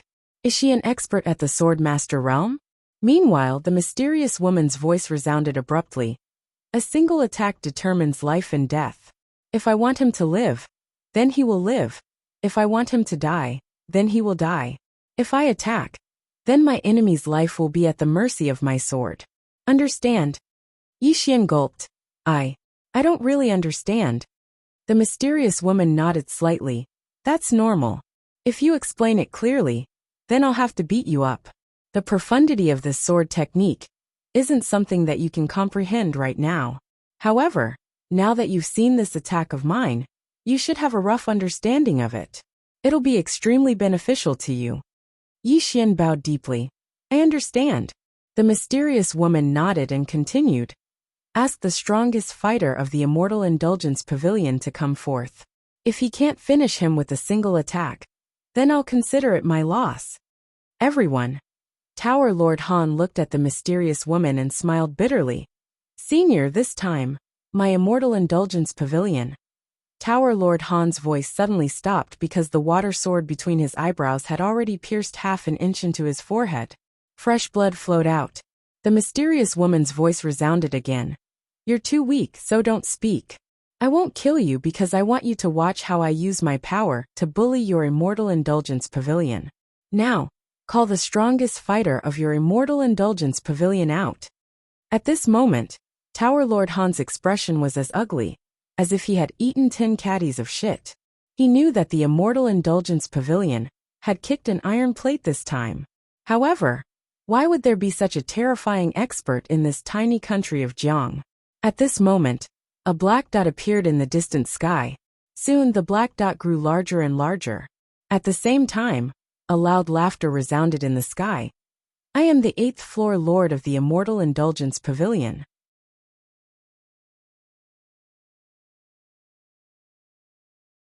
I wonder how my immortal indulgence pavilion has offended you, for you to be so angry. At this moment, the water sword between Tower Lord Han's eyebrows suddenly shot into the sky, into the distant sky. In the blink of an eye, ah! A miserable cry resounded in the sky, and in the blink of an eye, a bloody old man's head slowly fell from the sky. Tower Lord Han's face instantly turned pale when he saw this. At this moment, he knew that he had greatly underestimated the mysterious woman's strength. She was not a sword master at all. She might even be a swordsman at the Sword Emperor level. A Sword Emperor, an Emperor of Swords. Tower Lord Han's face turned even paler when he thought of this. If it was an expert of this level, even though the Immortal Indulgence Pavilion could resist, he would lose his position as Floor Lord after offending such a peerless expert for no reason. Not only would he lose his position, but he might even suffer the pain of purgatory, because the Immortal Indulgence Pavilion had already lost a Floor Lord this time. And judging from the woman's attitude, she showed no signs of giving up. The commotion on the ship was naturally huge, and the experts of the surrounding powers had sensed it. However, none of them dared to get close to the ship, and they only dared to watch from afar. Everyone knew that a peerless swordsman was killing people here. On the ship, the water sword floated next to the mysterious woman. The mysterious woman pointed at Tower Lord Han with the water sword. Call for help. Continue to call for help. Tower Lord Han smiled mournfully. Senior, this is our fault. Please don't be angry, we will. Chi. One of Tower Lord Han's arms flew off. The mysterious woman said calmly, next time you speak nonsense, I will cut off your head. If I tell you to call for help, then call for help. Understand? Tower Lord Han's expression was extremely bitter. Call for help. He naturally could still call for help, but looking at the situation now, even if he called for help, he would probably die. Not calling for help. This mysterious woman clearly would not give up. This time, the Immortal Indulgence Pavilion had failed. Thinking of this, he glanced at Yi Xian not far away. Damn, didn't you say there was no one behind you? That's it. If you had someone, you should have said so earlier. If you had said there was a Sword Emperor behind you, why would I make things difficult for you? As for Yi Xian, he was still slightly stunned. He knew that the mysterious woman was definitely not an ordinary person, and was very strong. But he didn't expect her to be so strong. He didn't expect the mysterious woman to help. Although the mysterious woman had come to help, he had a bad feeling, because he noticed that there was something wrong with the World Prism Pagoda within him. It was as if all the imprisoned existences were about to come out. When he thought of this, he broke out in cold sweat. Right at this moment, a gray-robed old man mysteriously appeared on the ship. Someone else has come. Yi Xian hurriedly looked at the gray-robed old man. The gray-robed old man looked very old with white hair and a sage-like aura. The gray-robed old man ignored everyone in the surroundings. His gaze descended upon the mysterious woman, and then he bowed slightly. I am the third Tower Lord of the Immortal Indulgence Pavilion. Greetings, Senior Sword Immortal. Sword Immortal. Hearing this, Tower Lord Han's eyes instantly opened wide. Her eyes were filled with disbelief. Sword Immortal? How many Sword Immortals were there in the world? Or rather, how many Sword Immortals were there in the entire firmament world? In any case, one had never appeared in the entire prefecture. The mysterious woman said, You're not bad. You've cultivated to such a level, so you're qualified to receive a strike of my sword. As she spoke, the sword by her side trembled slightly. Meanwhile, the old man hurriedly said, Senior, please calm down. Your strength has exceeded the scope of the prefecture, so I naturally wouldn't dare to receive a strike from you. Moreover, with your strength and identity, I presume you wouldn't make things difficult for us juniors. Obviously, the meaning behind his words was that I can't defeat you, so don't bully me. Make things difficult for me? The mysterious woman chuckled. Your Immortal Indulgence Pavilion wanted to hang my... Yes, that little fellow's corpse on the bow of this ship. You even said that there's no power in the prefecture that your Immortal Indulgence Pavilion can't offend. Your Immortal Indulgence Pavilion wants to use its strength to bully others. Your Immortal Indulgence Pavilion sure is arrogant. The old man didn't explain himself, because doing so before such an expert was no different than courting death. He glanced at Yi Xian, who was standing nearby. Subsequently, he walked up to Yi Xian and bowed deeply. Young friend, my drunken immortal restaurant has offended you in the past. Please forgive us. Yi Xian naturally knew that the old man was apologizing because of the mysterious woman, so he didn't act arrogantly. However, he didn't speak as well. It was best to remain silent at a time like this. The old man turned around to glance at Tower Lord Han. The latter was about to speak when the old man waved his right hand, and a powerful force enveloped Tower Lord Han. Bang! Tower Lord Han was instantly transformed into ash. The old man turned around and bowed slightly to the mysterious woman. Senior, please calm your anger. The mysterious woman didn't speak. She just waved her hand lightly, and then the water sword suddenly flew off the ship and fell into the dried river. The water sword fell to the ground. Bang! In an instant, the river from before had appeared once more. Moreover, all the living beings within the river were still there. The old man's pupils constricted when he witnessed this scene, and he was beyond shocked. On the other hand, the mysterious woman gradually became ethereal, and it didn't take long for her to vanish from their fields of vision. At the instant she vanished completely, her voice resounded once more. Chapter 24. The deck of the cloud boat suddenly fell silent. The gray-robed old man remained silent. His expression was calm, and it was impossible to tell if he was happy or angry. He was obviously angry. The drunken immortal had never been treated this way. Although he was angry, he did not dare to show it. A sword immortal. The mysterious woman was most likely a sword immortal. If she really was a sword immortal, then the drunken immortal really could not afford to provoke them. The drunken immortal could fight against a sword immortal with all its strength, but it was only a fight. Moreover, who knew if the sword immortal had any friends, or a powerful faction? Even if she had no friends or faction, she alone was enough to destroy the drunken immortal. A sword immortal.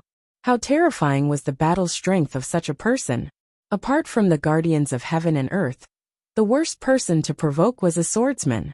And the worst person to provoke was the guardians of heaven and earth, the swordsman. Therefore, even if the mysterious woman's words were a slap to the face, the gray-robed old man did not dare to say anything. One must know that the swordsman had an extremely strange temper. If he were to say anything, he might die here today. The gray-robed old man withdrew his thoughts and glanced at Yi Xian. It was obvious that the mysterious woman had stopped because of the young man before him. The swordsman was a loner, but once he had a disciple, he would no longer be a loner. A sword immortal's disciple. The gray-robed old man's expression was rather complicated.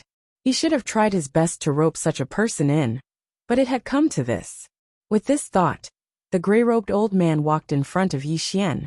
He sized up Yi Xian and pointed with his finger, causing a purple card to land in front of Yi Xian.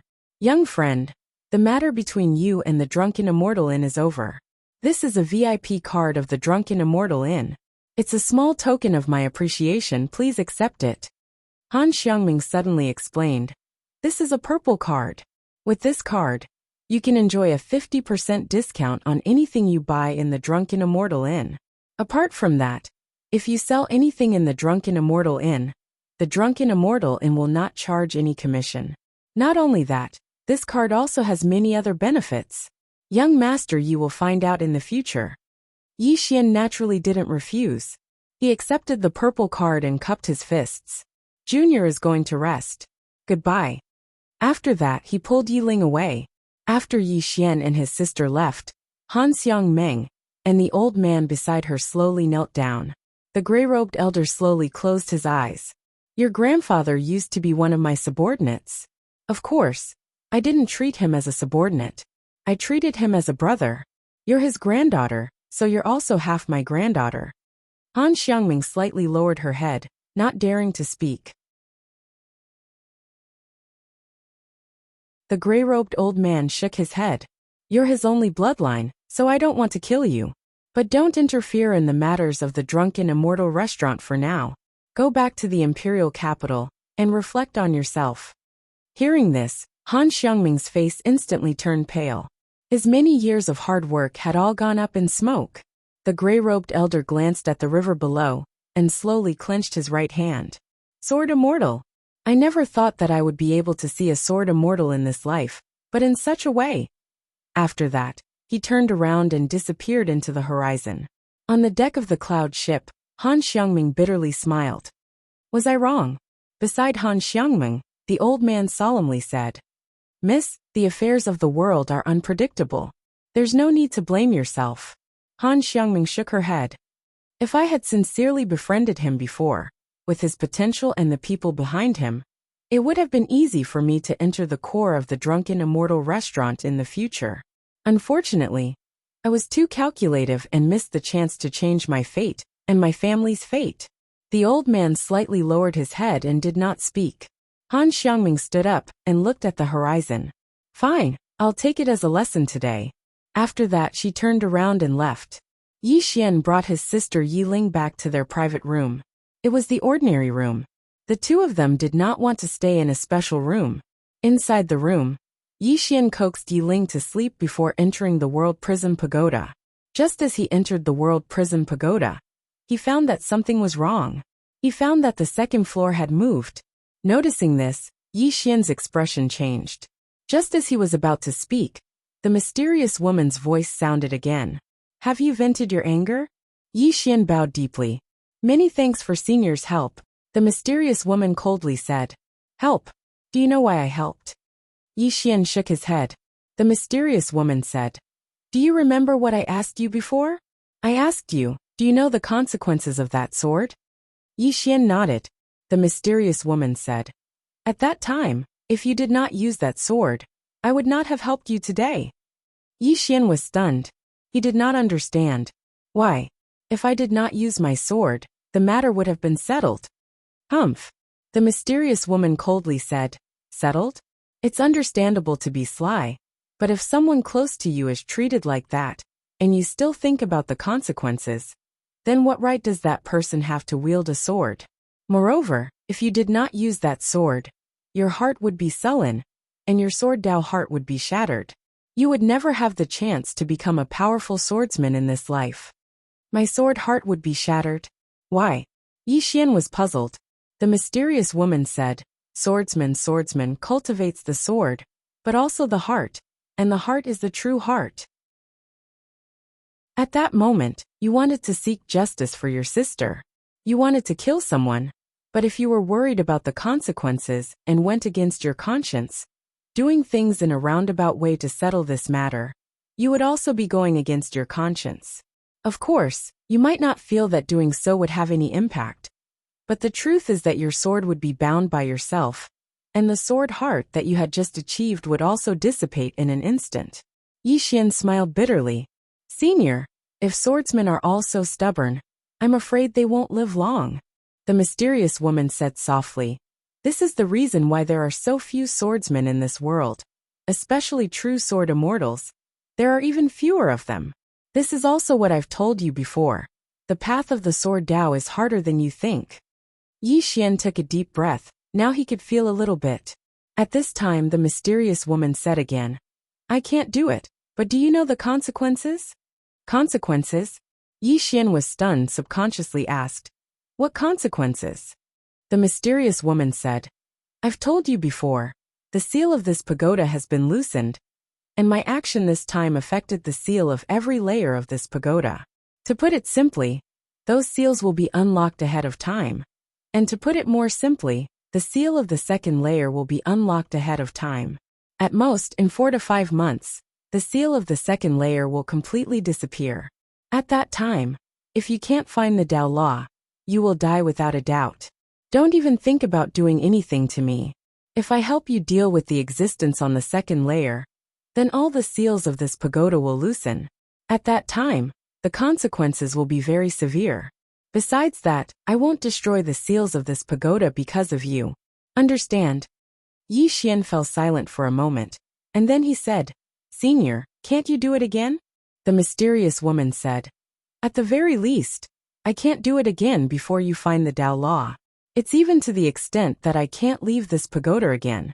Of course, even if I can, I won't do it again.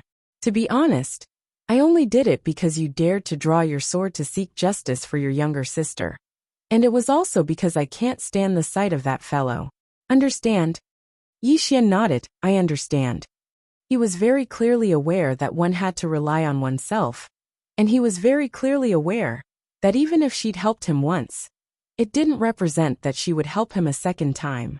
Moreover, he didn't have the qualifications to make her help him a second time.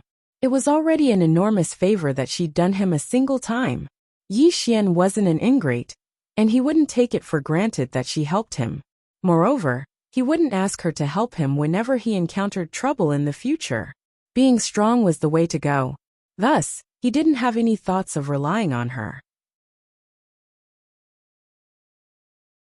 Conversely, the mysterious woman's final words allowed him to understand that he had to rely on himself for everything. It was unrealistic and foolish to pin one's hopes on others. But the problem with the seal? Dao laws. In order to search for Dao laws, he had to attain the Qi-controlling realm as soon as possible, or even the ascendant realm. Because the mysterious woman said that he didn't have the strength to subdue a Dao law, it was a troublesome matter. Yi Xian shook his head and sighed. He was facing quite a lot of things right now. The most important was his younger sister's illness, and the second was the seal in the pagoda. He'd sensed that the pagoda was slightly abnormal, and he'd even sensed the seriousness in the mysterious woman's voice. He knew that she wasn't joking with him, and if the seal was loosened, then she would absolutely not help him. So he had to rely on himself to deal with this matter. As if he'd thought of something, Yi Xian hurriedly asked, "Senior, what's the clear sword heart?" He hadn't forgotten that he'd entered an extremely profound state earlier. She fell silent for a moment before she said, "The clear sword heart is like looking into a mirror. You usually don't know what you look like, but when you look into a mirror, you'll clearly understand what you look like. The clear sword heart is the same principle. You're very clear about the direction of your path in the sword Dao, and you know what it looks like. To put it simply, you've clearly understood yourself and your sword Dao." Yi Xian spoke in a low voice. "Is that useful?" The mysterious woman said, "You seem to have forgotten something. You executed life and death with a single strike, but your body doesn't seem to have suffered much backlash this time." Yi Xian was instantly stunned when he heard this. Yes, he'd executed life and death with a single strike, but his body wasn't in such a terrible state, and he only felt slightly exhausted. The mysterious woman's voice resounded once more. "The clear sword heart is a state of mind in the sword Dao. When you fight in the future, all illusions and illusions will be ineffective against you. Of course, if the enemy's strength surpasses yours by too much, then it'll be a different story. Besides that, your clear sword heart will be even more compatible with the sword, and you'll get twice the result with half the effort when executing sword techniques and sword moves. I'm tired, so I don't want to explain these trivial things to you. You'll understand once you spar with the shadow." Yi Xian was speechless. After a short while, Yi Xian went to spar with the shadow. When he executed the first strike, he was stunned. The feeling was truly different. Not only that, but when the shadow used the first strike, he was stunned again. This time the feeling was different. He couldn't explain why this feeling was, but if he had to say, he felt that this strike was very simple.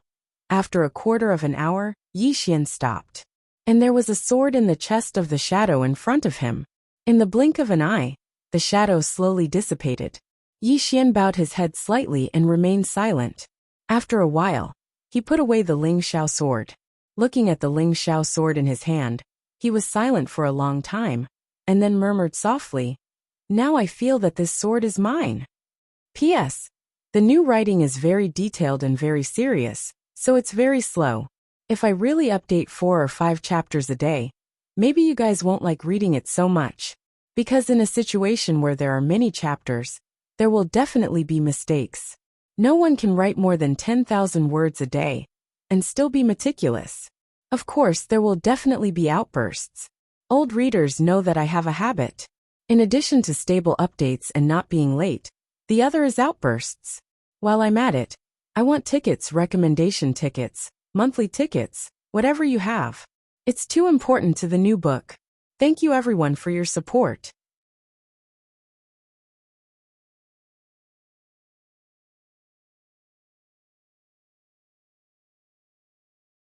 Chapter 25. Before this, Ling Xiao's sword was a little unfamiliar to him. That feeling was as if this sword wasn't his, and it was rather jerky to use. But now that unfamiliar feeling was gone, but it wasn't very familiar either. However, it was much better than before. At least it didn't have that jerky feeling from before. At this moment, he realized the importance of a sword's compatibility with its master. Putting away the sword, Yi Xian left the world prison pagoda and washed up. Sleep. Cultivation was important, but rest was equally important. No matter how much he wanted to become stronger, no matter how crazily he cultivated, he would rest every day. Because after resting, he would be full of energy and be able to cultivate better. Outside, no one knew when the cloud ship had quietly started moving, as if everything had returned to normal. But the people on the cloud ship didn't forget that young man, nor did they forget the commotion outside the cloud ship. Everyone was curious about whether that young man was dead. He should be dead. After all, the people of the drunken immortal house weren't that easy to kill. The cloud ship flew over the vast river and came to an endless mountain range. Standing on the cloud ship and looking down, one could see tens of thousands of mountains. The scenery was too beautiful to behold. Many more people appeared on the deck of the cloud ship. All of them had calm expressions on their faces, as if nothing had happened. Because the drunken immortal house had issued a warning, everyone had to keep what happened a secret, or else the drunken immortal house would be severely punished. No one dared to offend the drunken immortal house. In the room, after an unknown amount of time, Yi Xian felt a little itchy on his face. He slowly opened his eyes, and what entered his eyes was a pair of big and lively eyes. At this moment, Yi Ling was holding a small handful of her hair and gently scratching his face. Seeing that Yi Xian had woken up, Yi Ling smiled sweetly. "Brother." Yi Xian looked around and asked, "What time is it?" Yi Ling smiled. "Noon. Big brother slept in today. But it's okay. Brother can continue to sleep. I'll watch brother." Yi Xian gently pinched Yi Ling's little nose and smiled. "Come, let's go out for some fresh air." After saying that, he got up and washed up, then brought Yi Ling to the deck of the cloud ship. When the brother and sister duo appeared on the deck of the cloud ship, everyone's gazes were focused on them. Not dead. Everyone's mind was filled with question marks. He actually didn't die after killing someone from the drunken immortal restaurant. On the other side, Lu Xiaoran took a deep look at Yi Xian and said softly, "This youth is not simple." Beside him, Little Fatty ran up to Yi Xian and his sister. Little Fatty glanced at Yi Xian and knelt down on one knee. "Big brother, please accept me as your disciple. Just name the price. My father is rich." Yi Xian was speechless. Yi Ling covered her little mouth as she giggled. Lu Xiaoran walked up to Yi Xian and his sister. He kicked the chubby boy and jokingly scolded, "Do you know how hard it is to become a swordsman?" Little Fatty looked at his head in dissatisfaction. "What's there to be afraid of? You can solve it with money." Lu Xiaoran's expression was rather awkward. He cupped his fists at Yi Xian and said, "I'm sorry for my poor discipline." Yi Xian smiled and looked at Little Fatty. "You want to become a swordsman?" Little Fatty hurriedly nodded. Yi Xian smiled and said, "Sure, but you have to lose weight first." Hearing that, Little Fatty's expression instantly turned bitter. Lose weight? That was worse than killing him. Seeing Little Fatty's expression, Yi Xian and Lu Xiaoran both laughed. At this time, Lu Xiaoran smiled and said, "Little friend Yi Xian, are you going to the capital this time?" Yi Xian nodded. "Yes." Lu Xiaoran sized up Yi Xian, and then asked, "Are you going to participate in Karaki Academy's recruitment?" Yi Xian was slightly stunned. "How do you know, senior?" Lu Xiaoran smiled and said, "The triennial recruitment of Karaki Academy is considered the most lively event in country of Jiang. Little friend, you're so young, and you're going to the capital. Moreover, Karaki Academy is about to start recruiting, so you should be going to Karaki Academy." As he spoke, he pointed at Little Fatty in front of him. This is my son Lu Ming. This time, I'm bringing him to the capital in hopes of seeing if he can join Karaki Academy. Little fatty Lu Ming patted his chest. Dad, don't worry. I'll definitely join Karaki Academy. If they don't let me join, I'll buy Karaki Academy. Yi Xian and his sister were speechless. Lu Shaoran shook his head and sighed. I shouldn't have spoiled you so much. Yi Xian nodded. The capital was the most prosperous place in country of Jiang. There were definitely crouching tigers and hidden dragons there. Little fatty might be able to summon wind and rain in Thousand Mountain City, but if he was still so willful in the capital, he would probably suffer greatly. Lu Shaoran turned to look at the distant horizon and said softly, We're about to reach Two World City. Two World City? Yi Xian was a little puzzled. Lu Shaoran explained, Little friend, you might not know this, but Two World City is located at the border between country of Jiang and country of Tang in the north. The reason why country of Jiang and country of Tang have always been enemies, and even at war, is because of the competition for Two World City. Two World City's terrain is rather high, and there are volcanoes on both sides. It can be said that whichever country obtains Two World City will have a natural advantage. Two World City has always belonged to either country of Tang or country of Jiang. Although it's a city of country of Jiang now, country of Tang thinks it's theirs. In short, it's very chaotic here.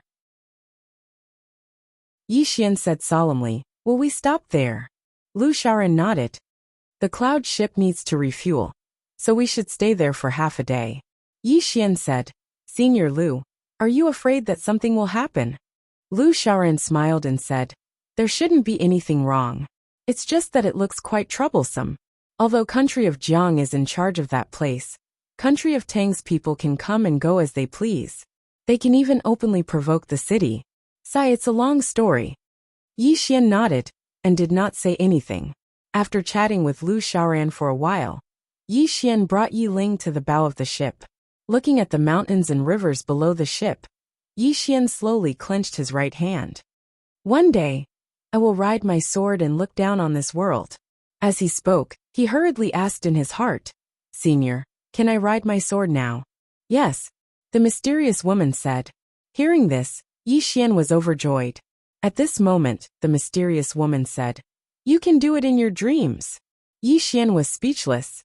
2 hours later, the cloud ship sailed past the mountains, and a city appeared before everyone's eyes. The city was located between two mountains. The entire city was like a gate between the two mountains. On the opposite side of the city was a plain, and at the end of the plain, a city could be vaguely seen. Over there was another country, the Tang Empire. At this moment, a voice sounded in everyone's ears. Everyone, the cloud ship needs to refuel. We will stay in Two World City for 2 hours. After 2 hours, please board the ship immediately. Moreover, Two World City is quite chaotic. If there is no other need, try not to wander around.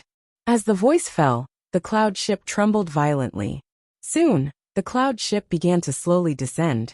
Trembling a little, Yi Ling held Yi Xian's arm tightly. As the cloud ship got closer and closer to the ground, Two World City became bigger and bigger in everyone's eyes. Standing on the cloud ship and looking down, Two World City was indeed much worse than Thousand Mountain City. The city was dilapidated, and there were fewer people. It looked quite desolate. The cloud ship steadily stopped in the middle of a large river. In next to no time, countless people got off the cloud ship, and Yi Xian and his younger sister got off as well. However, they didn't go anywhere else, and they only rested at the resting area arranged by the Drunken Immortal Restaurant. The Drunken Immortal Restaurant arranged a square. The square was quite wide, close to the street, and very close to the city gate. And in the square, there were all kinds of food sold. Yi Xian walked to a noodle stall with his sister. Yi Xian shouted, Boss, give me 2 bowls of noodles. Okay, the boss replied. Soon, 2 bowls of steaming noodles were brought to Yi Xian and Yi Ling. Every night, there would be an egg and some minced meat in the noodles. Yi Xian put the egg in his bowl into Yi Ling's bowl. Yi Ling rolled her eyes at Yi Xian, then returned the egg to Yi Xian. Brother, don't tell me you don't like to eat eggs. I won't fall for it. In the past, When the two of them depended on each other, Yi Xian would always lie to her, saying that he didn't like this or that, then give it to her. She believed him when she was young. Only later did she realize that it was not that her brother didn't like it, but that he couldn't bear to eat it. Yi Xian gently rubbed Yi Ling's little head, then smiled and said, "Boss, give us 2 more eggs." "Okay." On the other side, Han Xiangming looked at the brother and sister in the distance. After a long time she said softly, "This kind of feeling has never appeared in the family." The old man beside Han Xiangming shook his head. "This person values that little girl too much. In the future, that little girl might become his weakness." Han Xiangming looked at Yi Ling's bright face and said softly, "That girl is blessed." After saying that, she turned and left. After a while, Yi Xian and his sister were full. Yi Xian looked at the boss not far away. "Boss, the bill." The boss smiled and walked in front of Yi Xian. "Sir, for gold coins." Yi Xian, who was about to take out the money, was stunned. He thought that he had heard wrong, and asked, "For gold coins?" The boss nodded, "For gold coins." On the side, Yi Ling, who was drinking soup, was stunned. Her eyes were wide open. "For gold coins?" In Qingcheng, a bowl of noodles was only 5 silver coins. Yi Xian and his sister looked at each other. Finally, Yi Xian stood up. "Boss, 2 bowls of noodles, 2 eggs for gold coins? Are you sure?" The boss's smile also disappeared. "What, sir, are you going to eat and dash?" Yi Xian said in a low voice. "Boss, you are running a scam." The boss said coldly, "We have been selling here for several years, and we have always been selling at this price. How is this a scam? I think you don't want to pay." Yi Xian was about to speak, when a voice suddenly came from the side. "Big brother, it's my treat." Yi Xian and his sister heard the voice. It was Lu Ming, and not far behind him was Lu Xiaoran. Lu Ming walked in front of the boss, and he took out 4 gold coins and gave it to the boss. He said angrily, "This is my big brother. You think my big brother can't afford a bowl of noodles?" The boss glanced at Lu Ming, didn't say anything, kept the gold coins and turned to leave. Lu Ming turned to look at Yi Xian and smiled. "Hello, big brother." Yi Xian was a little amused. This little fatty probably wanted to learn swordsmanship. At this moment, a sudden rush of horse hooves came from the distance in front of the city gate. Soon, under everyone's gaze, a dozen black-armored cavalry suddenly rushed into the city.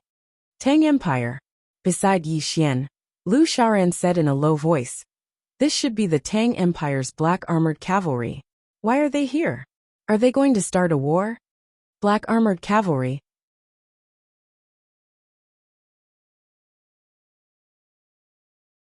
Yi Xian looked at the group of cavalry. After the cavalry rushed into the city, they galloped through the streets, killing people and robbing shops. Seeing this scene, Yi Xian frowned. No one cares. Care about what? On the side, the noodle shop owner sneered. Those guards in the city are probably hiding in the basement now. Customers, let me give you a friendly reminder. Don't leave the drunken immortal restaurant's territory. Otherwise, it will be hard for you to survive.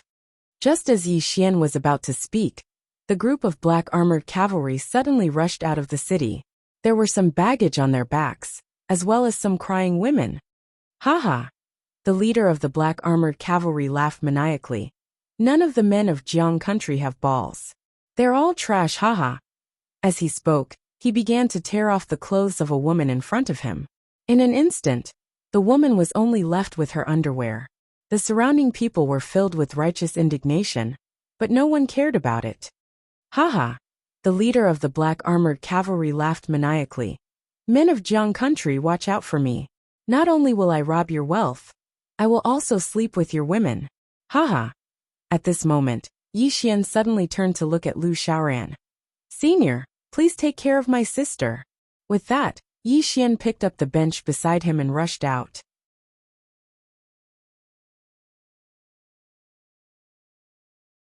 Chapter 26. Yi Xian wants to meddle in other people's business? This was what everyone was thinking at this moment. When they saw Yi Xian charging towards the black-armored cavalry, everyone was sure that Yi Xian really wanted to meddle in other people's business. Courting death. This was what everyone was thinking at this moment. Although Two World City belonged to the Jiang country, It could be said to be within the Tang country's sphere of influence. Not to mention Yi Xian, even Lu Xiaoran did not dare to act rashly, fearing that he would provoke a large number of black armored cavalry. However, Yi Xian made his move. Many people started to grumble in their hearts, blaming Yi Xian for looking for trouble. If a large number of black armored cavalry were to be provoked, wouldn't he be inviting trouble for everyone?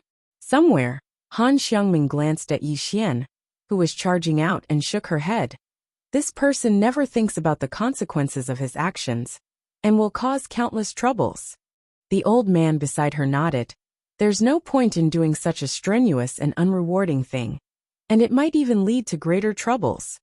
Han Xiangming nodded, and she looked into the distance, where Yi Xian had already rushed to the city gate. Under the gazes of countless people, the black armored cavalry leader, who was about to charge out of the city, suddenly turned his head. The moment he turned his head, a wooden stool smashed towards him. The black armored cavalry leader's expression changed, and he hurriedly used his hand to block. Bang! The wooden stool shattered, and the black armored cavalry leader was sent flying. Yi Xian grabbed the startled horse, and he exerted force with his right hand, forcefully stopping the horse on the spot. Then, he used his left hand to gently pull the woman off the horse. He took off his outer robe and slashed it on the woman's body, before pointing to where Yi Ling and the rest were. Go there, it's safe. The woman looked at Yi Xian, but did not say anything. Yi Xian lightly patted the woman's cheek and said, Remember, only incompetent people will seek death. Only when one is alive can one have unlimited possibilities. With that, he picked up the broken half of the wooden stool on the ground and rushed towards the group of cavalrymen not far away. Yi Xian's speed was getting faster and faster, and the black armored cavalrymen were also rushing towards Yi Xian. On the other side, the leader of the cavalrymen on the ground roared, Kill him! Kill him for me! In next to no time, Yi Xian was getting closer and closer to the group of cavalrymen. When Yi Xian was only 1.5 m away from one of the cavalrymen, he suddenly leaped up and smashed the halved wooden stool against the cavalryman's head. Bang! The cavalryman was instantly sent flying, but Yi Xian did not stop there. He threw out the sharp piece of wood in his hand. Chi! The cavalryman's throat was pierced by a sharp piece of wood, and he died on the spot. However, at this moment, several other cavalrymen had already rushed in front of him. Yi Xian's expression became somewhat ferocious. He did not draw his sword, but instead directly rushed out. Under the gazes of countless people, Yi Xian shuttled through the group of cavalrymen. Soon, several cavalrymen fell to the ground one after another, all dead on the spot. In a short period of time, only the black armored cavalryman was left on the scene. These cavalrymen were experienced in battle, and their combat strength was naturally not ordinary. However, Yi Xian was also experienced in battle, and he had experienced more battles than these cavalrymen combined. In addition, most of these cavalrymen were below the 5th grade unending realm. Therefore, these ordinary cavalrymen were naturally no match for him. Yi Xian looked at the black armored cavalryman not far away. At this moment, the leading black armored cavalryman was somewhat panicking. He wanted to escape, but Yi Xian's speed was even faster. He rushed out like a gust of wind. Sensing that Yi Xian was rushing over, the black armored cavalryman knew that he could not escape. Immediately, his expression became ferocious. He turned around and stabbed at Yi Xian with his spear. Qi change realm. Yi Xian did not dodge the spear. Instead, he let the spear stab into his chest. Bang! Yi Xian only took half a step back, and the spear did not pierce through his body. Golden body realm. His physical body was much stronger than an ordinary person's physical body. The black armored cavalryman's expression changed greatly. Just as he was about to withdraw his spear, Yi Xian took advantage of him and lifted his leg to sweep the black armored cavalryman's head. Bang! The black armored cavalryman's entire body slammed into a wall. Just as the black armored cavalryman was about to struggle to get up, Yi Xian stepped on his chest. The black armored cavalryman looked at Yi Xian with hatred. You're dead, you're dead. Just as Yi Xian was about to make a move, a voice came from the side. Can you let me kill him? Yi Xian turned his head and was somewhat surprised. The person who spoke was the woman he had saved earlier. The woman was about 18 or 19 years old. She had a delicate appearance and a good figure, but her expression was rather cold. Yi Xian thought for a moment, then nodded. He pulled out the black armored cavalryman's saber and handed it to the woman. The woman glanced at Yi Xian and took the saber. Just as she was about to make a move, an angry shout came from the side. "Stop!" Yi Xian looked in the direction of the voice. A fat man hurried over with a group of soldiers. They were not soldiers of the Tang Empire, but soldiers of the Jiang Empire. To be more precise, they were soldiers of the Jiang Empire in Two World City. The fat man was the city lord of Two World City. The fat man led a group of people and rushed in front of Yi Xian and the woman. He pointed at Yi Xian angrily. "Who allowed you to make a move?" Yi Xian frowned. The fat man looked at the woman angrily. "Take her away." One of the soldiers rushed towards the woman. The woman subconsciously retreated behind Yi Xian, but the soldier did not stop. At this moment, Yi Xian suddenly raised his hand and slapped him. Pa! The soldier was sent flying by Yi Xian's slap. The fat man was stunned. Then he said angrily, "Are you trying to rebel?" Yi Xian slowly clenched his right hand. "These soldiers of the Tang Empire entered the city to rape and pillage, but you didn't care. Now I want to kill them, but you came out to care. Why are you from the Tang Empire?" The fat man said angrily, "Do you know the consequences of killing them? The camp of the black armored cavalry is not far from the city. Killing them is equivalent to giving them an excuse to attack Two World City. This will cause more people to die, do you know that?" Yi Xian sneered. "You're afraid that you'll die, right?" The fat man's expression turned ugly. "Don't talk so much nonsense. This is Two World City, and I'm in charge here. You." Yi Xian did not even look at him. Instead, he turned to the woman. "Go kill him." The woman glanced at Yi Xian, then turned and walked towards the black armored cavalry on the ground. Seeing this, the fat man's expression changed. He said angrily, "Take them down." At this moment, Yi Xian grabbed the fat man's throat. The soldier who was taken down immediately stopped on the spot, not daring to move. Yi Xian stared at the fat man. "I hate trash like you the most. You're tough on your own people, but weak on the outside like dogs. If you dare to say another word, I'll cut off your head. You." The fat man looked at Yi Xian with fear in his eyes. He did not dare to say another word. Ah! Just at this moment, a shrill cry sounded out. Everyone looked over and saw the woman holding a blade with both hands and stabbing it into the black armored cavalry's throat. Moreover, her face was covered in blood. After killing the black armored cavalry, the woman let go of the blade and leaned against the wall like a pile of mud. Her gaze was lifeless, and no one knew what she was thinking. You've caused great trouble." The fat man pointed at Yi Xian while his entire body was trembling. Yi Xian did not pay any attention to the fat man. Instead, he walked over to the woman. He did not say anything. He merely took out 10 gold coins and placed them in the woman's hand. "Live well." With that, he turned and left. The woman looked at Yi Xian's back in a daze. At this moment, a wave of hurried galloping sounds came from outside the city. This time it was not just a few, but countless galloping sounds. The expressions of everyone in the city changed when they noticed this.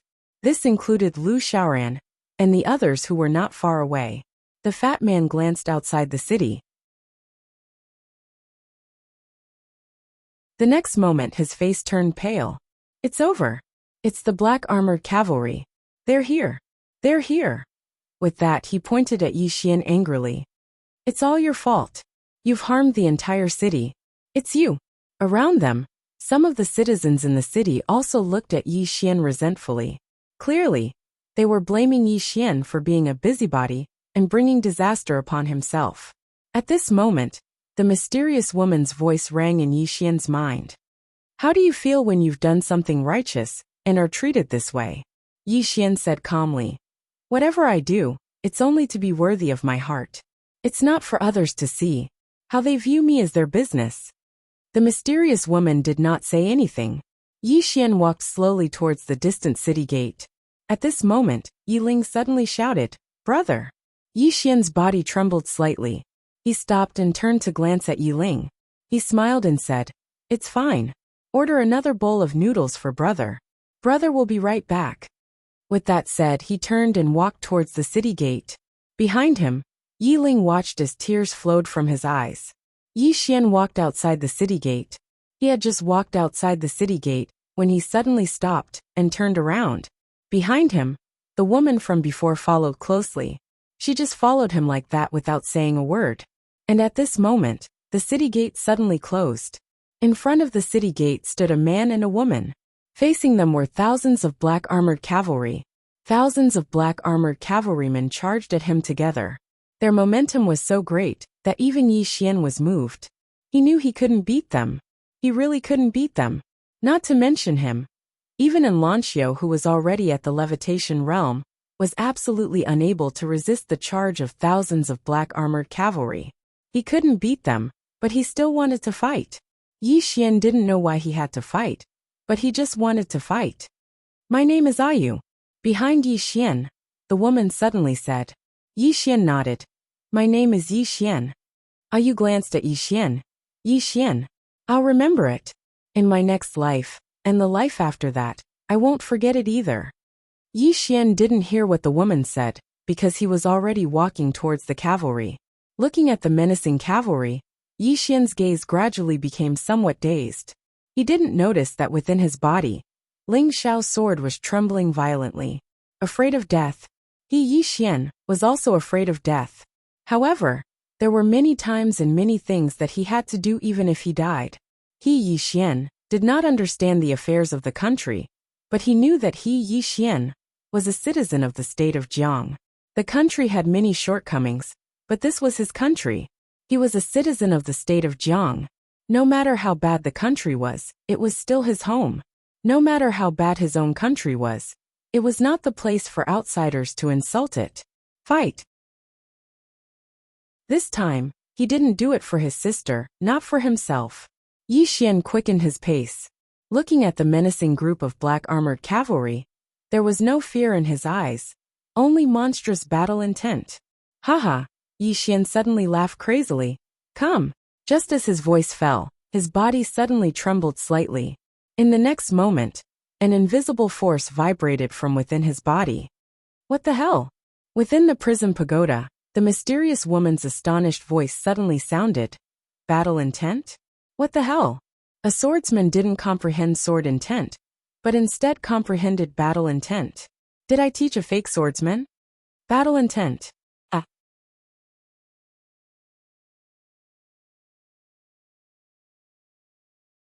Chapter 27. Realm. It was an illusory realm, but it truly existed.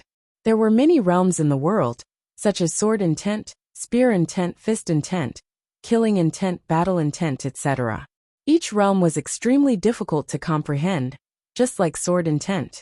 In the entire Jiang country, there was only one Sword Dao Grandmaster, which meant that only one person in the Jiang country had comprehended sword intent. The reason why these realms were difficult to comprehend was because there was no exact cultivation method for them. Whether one could comprehend it or not depended on themselves. However, once they comprehended it, it would mean that their combat strength would greatly increase, and it would also mean that they had entered another level. At this moment, Yi Xian had endless battle intent. This battle intent was not for himself, nor was it for his sister. As for why exactly, he could not explain it. All he knew was that he would not retreat, even if there were tens of thousands of cavalrymen in front of him, let alone thousands of cavalrymen. Fight! Yi Xian's footsteps became faster and faster, and wherever he passed, the battle intent swept up like a violent gale.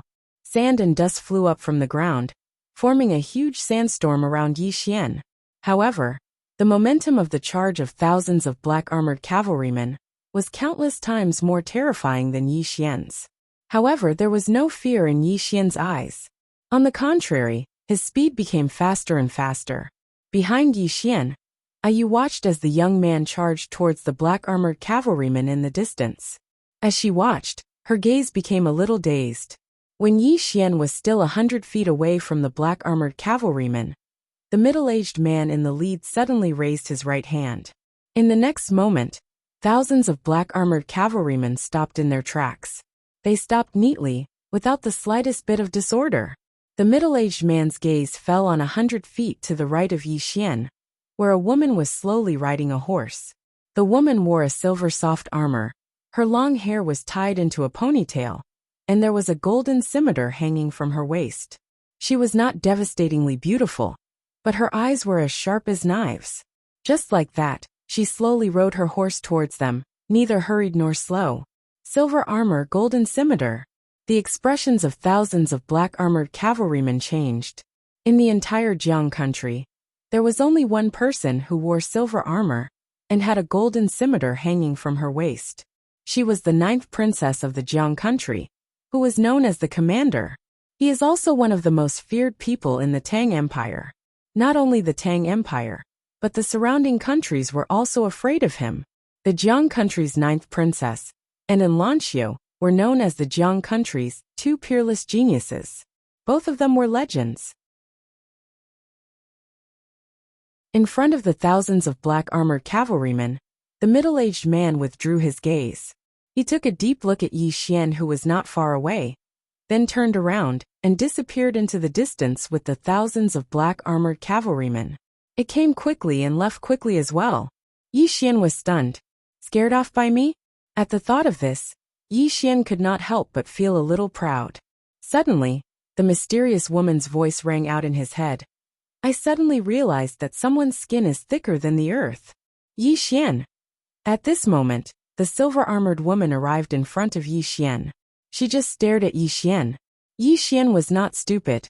He obviously knew that the reason why the cavalrymen retreated was probably because of this silver-armored woman. Yi Xian sized up the silver-armored woman curiously. The silver-armored woman didn't have an unparalleled appearance like in Lanxiu, but she had a unique bearing, and he'd never seen such a bearing before. Especially those eyes. They were like sharp blades. And even he found it slightly difficult to resist those sharp eyes. And he didn't dare look straight at them. However, this feeling was fleeting. In this life, only he Yi Xian respected, and there was no one that he Yi Xian feared. Yi Xian met the silver-armored woman's gaze without fear. His gaze was different from the silver-armored woman's. The silver-armored woman's gaze was too sharp, too invasive, and it caused others to not dare look her in the eye. On the other hand, Yi Xian's gaze was very calm, like a mountain that allowed a gentle breeze to blow by. The silver-armored woman withdrew her gaze. Follow me into the city. As soon as she finished speaking, she turned around and walked towards the city gate in the distance. Yi Xian shrugged, and then he gazed at Ayu. Let's go. Ayu nodded lightly, and then she followed closely by Yi Xian's side. Under the lead of the silver-armored woman, the three of them arrived before the tightly shut city gate. The silver-armored woman glanced at the city gate, and in the next moment, a few afterimages suddenly and mysteriously appeared before the city gate. In the blink of an eye, the city gate had shattered into pieces, and those afterimages had silently retreated to stand behind the silver-armored woman. Yi Xian's expression instantly became solemn when he saw this scene. What terrifying strength! Those people from before were at least at the skyward realm or above. Yi Xian glanced at the silver-armored woman once more, and his eyes were filled with curiosity. Who exactly is this woman? The silver-armored woman led Yi Xian and Ayu into the city. At this moment, the city lord and the soldiers of Two World City instantly charged over, and the fat city lord pointed angrily at the silver-armored woman. Who are you? You. As he spoke, his gaze descended onto the golden saber at the silver-armored woman's waist. The fat man was stunned when he saw the golden saber. In the next moment, his entire body trembled violently. Under the astonished gazes of countless people, the fat man slowly knelt down and said with a trembling voice, Greetings, 9th Princess. 9th Princess. As soon as these words were spoken, everyone in the surroundings was instantly petrified.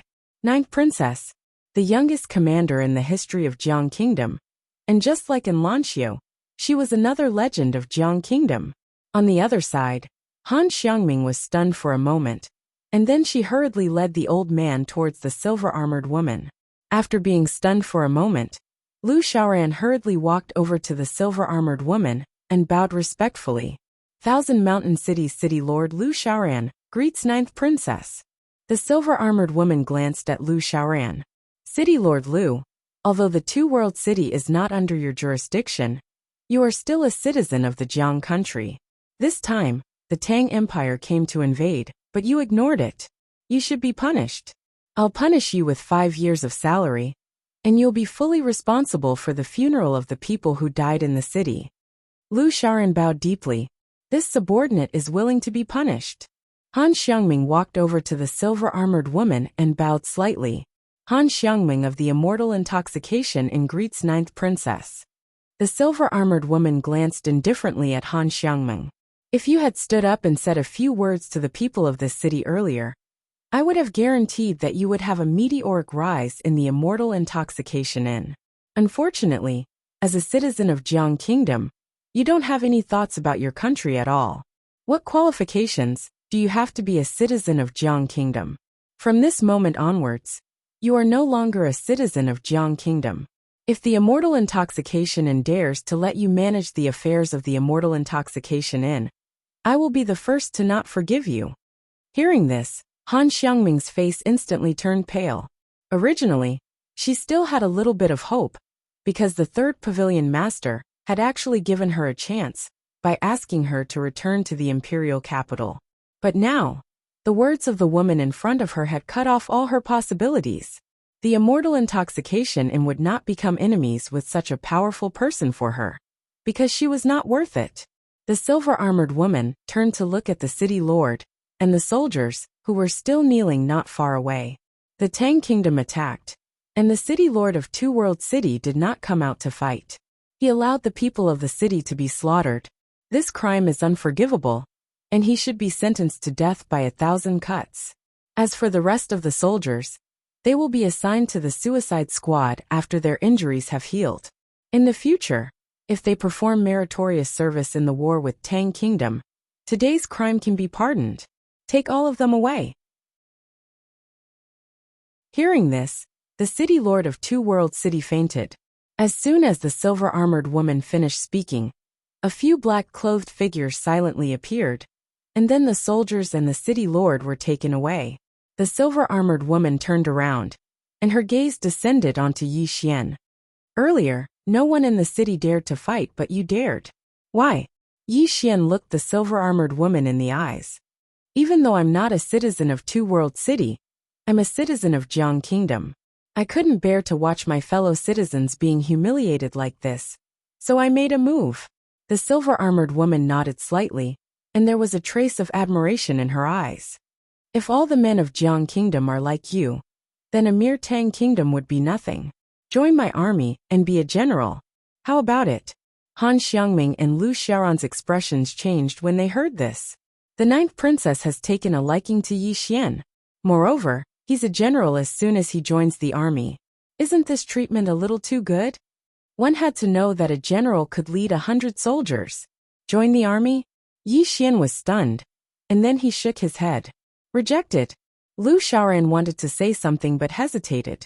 One must know that once Yi Xian agrees, it means that Yi Xian has the ninth princess behind him in the future. This is a great opportunity. Han Xiangming was also a little surprised. However, when she remembered that Yi Xian has a sword immortal behind him, she felt relieved. Why would this guy care about a mere general? Seeing Yi Xian refuse, the silver-armored woman asked. You're not willing? Yi Xian nodded. I still have a lot of things to do, so I don't want to join the army at the moment. The ninth princess nodded. I won't force you. However, in consideration of your contributions today, I'll let you stay for the time being. If you're interested in the future, you can join my army anytime. With that, she turned around to leave. At this moment, Ayu suddenly knelt in front of the ninth princess. I'm willing to join the army. The ninth princess glanced at Ayu. Do you know the hardships of joining the army? Ayu clenched her fists. I'm not afraid. The ninth princess looked at Ayu for a long time, and then nodded. Follow me. With that, she rode away on her horse. After Ayu stood up, she turned around and glanced at Yi Xian. Remember, my name is Ayu. With that, she turned around and quickly chased after the woman on the horse. Brother, At this moment, Yiling ran to Yi Xian's side and hugged Yi Xian's arm tightly, as if she was afraid that Yi Xian would disappear. Yi Xian gently patted Yiling's small hand and smiled. "It's okay. Brother will be fine." With that, he looked at Lu Xiaoran. "Senior Lu, is that the person just now the 9th princess of Jiang country?" Lu Xiaoran nodded. "That's her." Hearing this, Yi Xian turned his head and looked at the end of the street in the distance. The 9th princess. He had naturally heard of her. Together with Enlancio, they were known as the Jiang country's peerless duo. As if thinking of something, Yi Xian asked, "Senior Lu, this city is an important place to me. Why didn't our country send a large number of troops to guard it?" Beside Yi Xian, Lu Xiaoran said softly, "Previously our country and the Tang Empire signed a truce agreement. In order not to cause a greater conflict between the two countries, the higher-ups have not sent a large number of troops to guard here. Because once a large number of troops are sent here, it means that there might be a war. However, our country's weakness and concessions were exchanged for the Tang Empire's insatiable advances. Now that the 9th princess is here, I'm afraid that a war will soon come." War. Yi Xian had not experienced it, but he knew very well that if a war broke out, many people would die. If possible, it was better not to fight. An hour later, everyone boarded the cloud ship. The cloud ship started, and behind them, Two World City became smaller and smaller, and the imperial capital was getting closer and closer.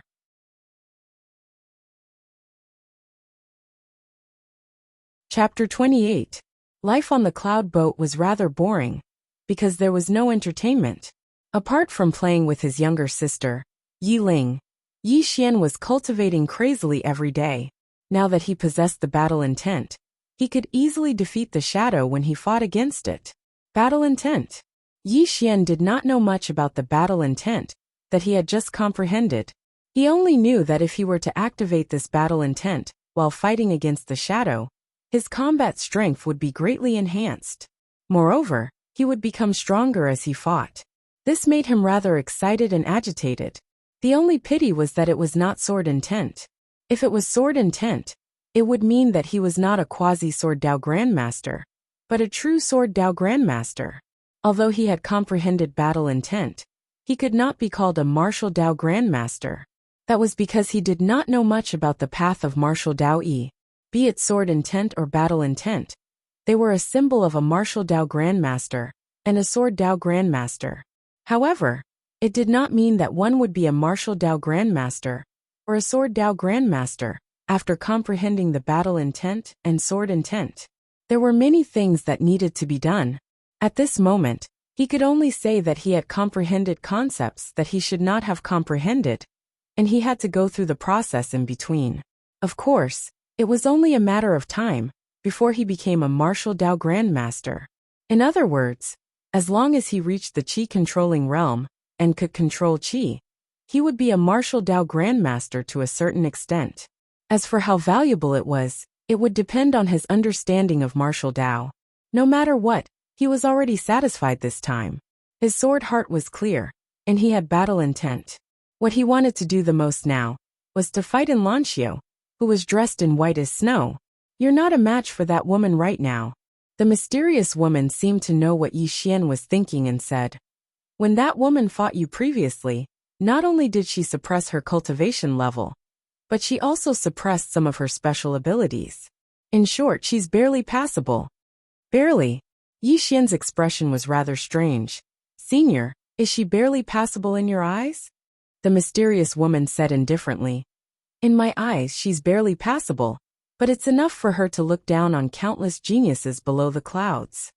Yi Xian asked curiously, "Senior, were you very powerful in the past?" The mysterious woman said, "Guess." Yi Xian was speechless. The mysterious woman continued, "Kid, seeing that you're so good to your sister, I'll give you a few words for free. In this world, talent and physique are all fleeting clouds. Since ancient times, there had been many people who could stand shoulder to shoulder with the gods with their mortal bodies. The martial Dao, the sword Dao, and the myriad of Daos in this world have no end. After entering the room, he carried a pile of fruits and placed them on the table in front of Yi Xian and his sister. Then he smiled and said, "Big brother, sister Ling, eat, it's delicious." Yi Xian and his sister looked at each other and smiled. At this time, Lu Xiaoran walked into the room. Lu Xiaoran cupped his fists at Yi Xian and said with a smile, "I hope I'm not disturbing you." Yi Xian smiled and said, "Of course not. Senior Lu, please sit." Lu Xiaoran sat down, and the two little fellows sensibly retreated to the side. Lu Xiaoran said, "We'll reach the imperial capital in half a day. Little friend, do you know anyone in the imperial capital?" Yi Xian shook his head. This time he didn't know anyone in the imperial capital. Lu Xiaoran smiled slightly. "The imperial capital is a mix of good and bad people. If you don't mind, you can stay in the accommodation I've arranged for you. After you enter Karaki College, you can choose whether you want to stay or leave. What do you think?" Yi Xian thought for a while and then nodded. "Then I'll have to trouble you." He naturally wouldn't refuse Lu Xiaoran's kindness. As the saying goes, one more friend is one more path. Since the other party was so kind, why should he refuse? Seeing that Yi Xian agreed, Lu Xiaoran's smile on his face became even wider. He was the lord of a city and naturally had great power. The reason why he befriended Yi Xian was naturally because he valued Yi Xian's potential. Lu Xiaoran didn't stay for long and soon left with little Fatty. Only Yi Xian and Yi Ling were left in the room. Yi Ling sat next to Yi Xian and said softly, "Brother, did you agree to be a general because of me?" Yi Xian looked at Yi Ling. Yi Ling said softly, "I asked little Fatty. He said that a general is a very high official. It's an official. Brother, why are you so stupid? Why did you refuse?"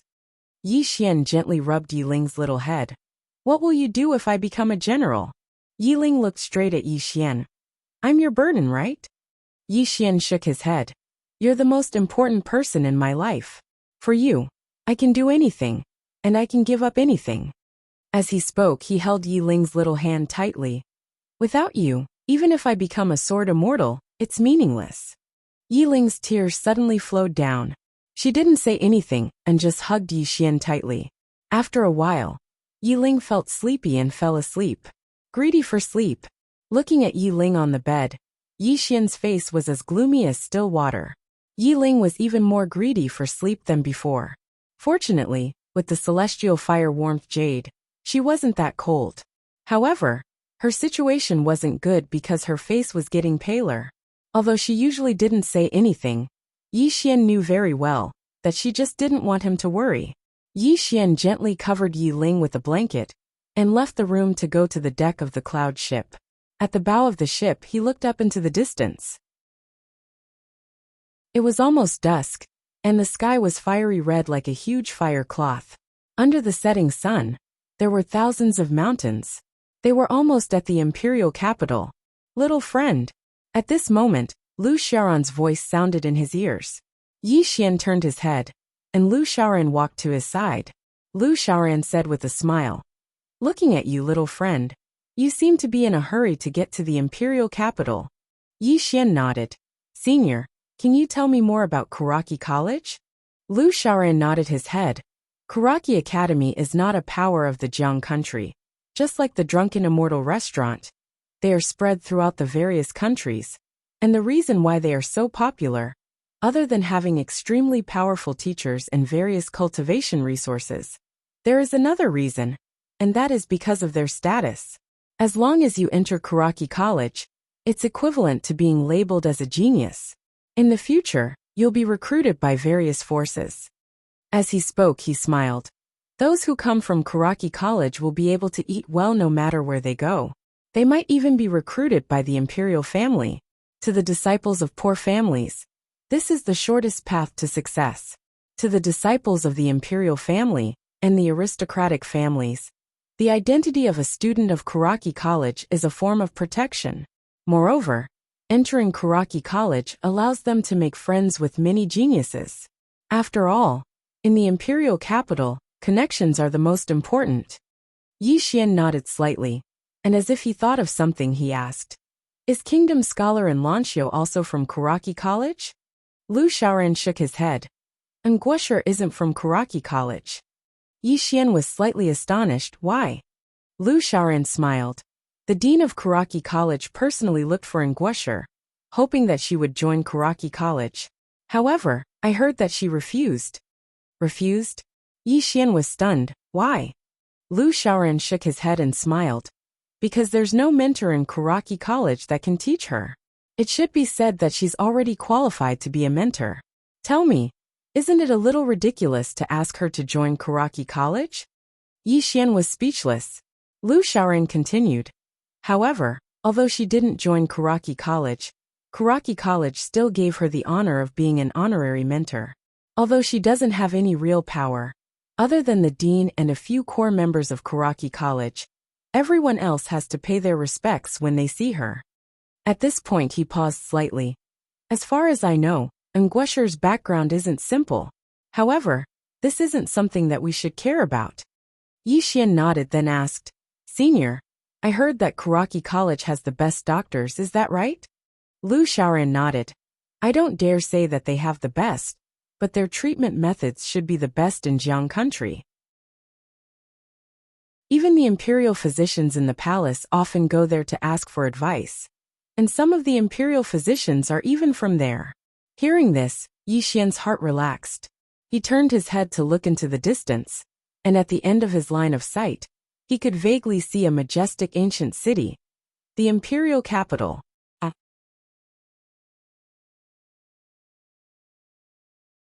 Chapter 29. The imperial capital was the center of power in the state of Jiang, and it was the most prosperous place in the state of Jiang. Moreover, it was the place where countless young people chased after their dreams. The cloud vessel grew closer and closer to the imperial capital, and the city grew clearer and clearer within their fields of vision. Lu Xiaoran, who stood by Yi Xian's side, suddenly said, Young brother Yi Xian, the imperial capital is filled with all sorts of people, so you have to be more tactful. Otherwise, there might be a lot of trouble. Yi Xian nodded. I won't cause trouble. Lu Xiaoran shook his head and smiled.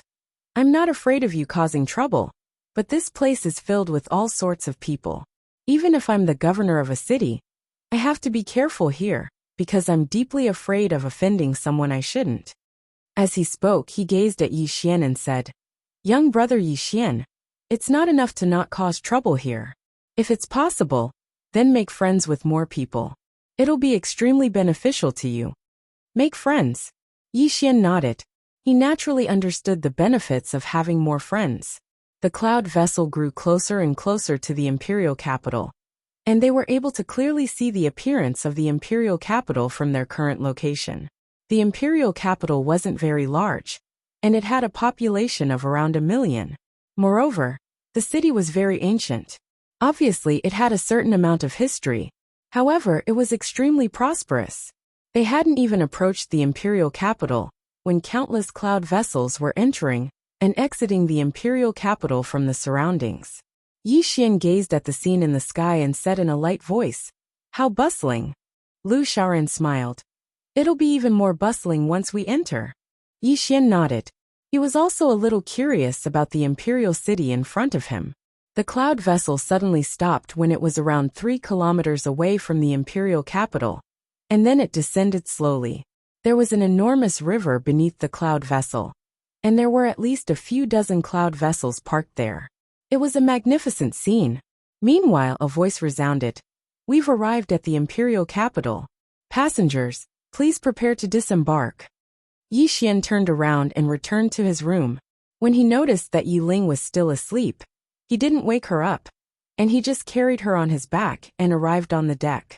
Glancing at Yi Xian, Lu Xiaoran said with a smile, Yi Xian, my young friend, let's go to my mansion first.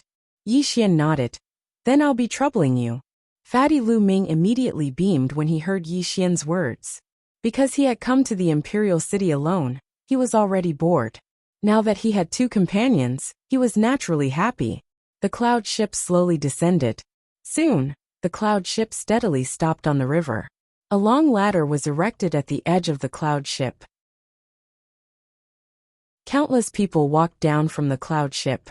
Yi Xian carried Yi Xian Yi Ling on his back, and followed Lu Xiaoran towards the city gates of Yixian. On the cloud ship, Han Xiangming looked at Yixian's back and said softly, "I'm afraid Karaki Academy won't be peaceful anymore." An old man beside Han Xiangming asked, "Young miss, why aren't you befriending him?" Han Xiangming shook her head. "I've already missed the best opportunity. If I try to befriend him now, I'll only be humiliating myself." As she spoke, she raised her head and looked at the imperial capital. "Only by joining Karaki Academy will I have a sliver of hope."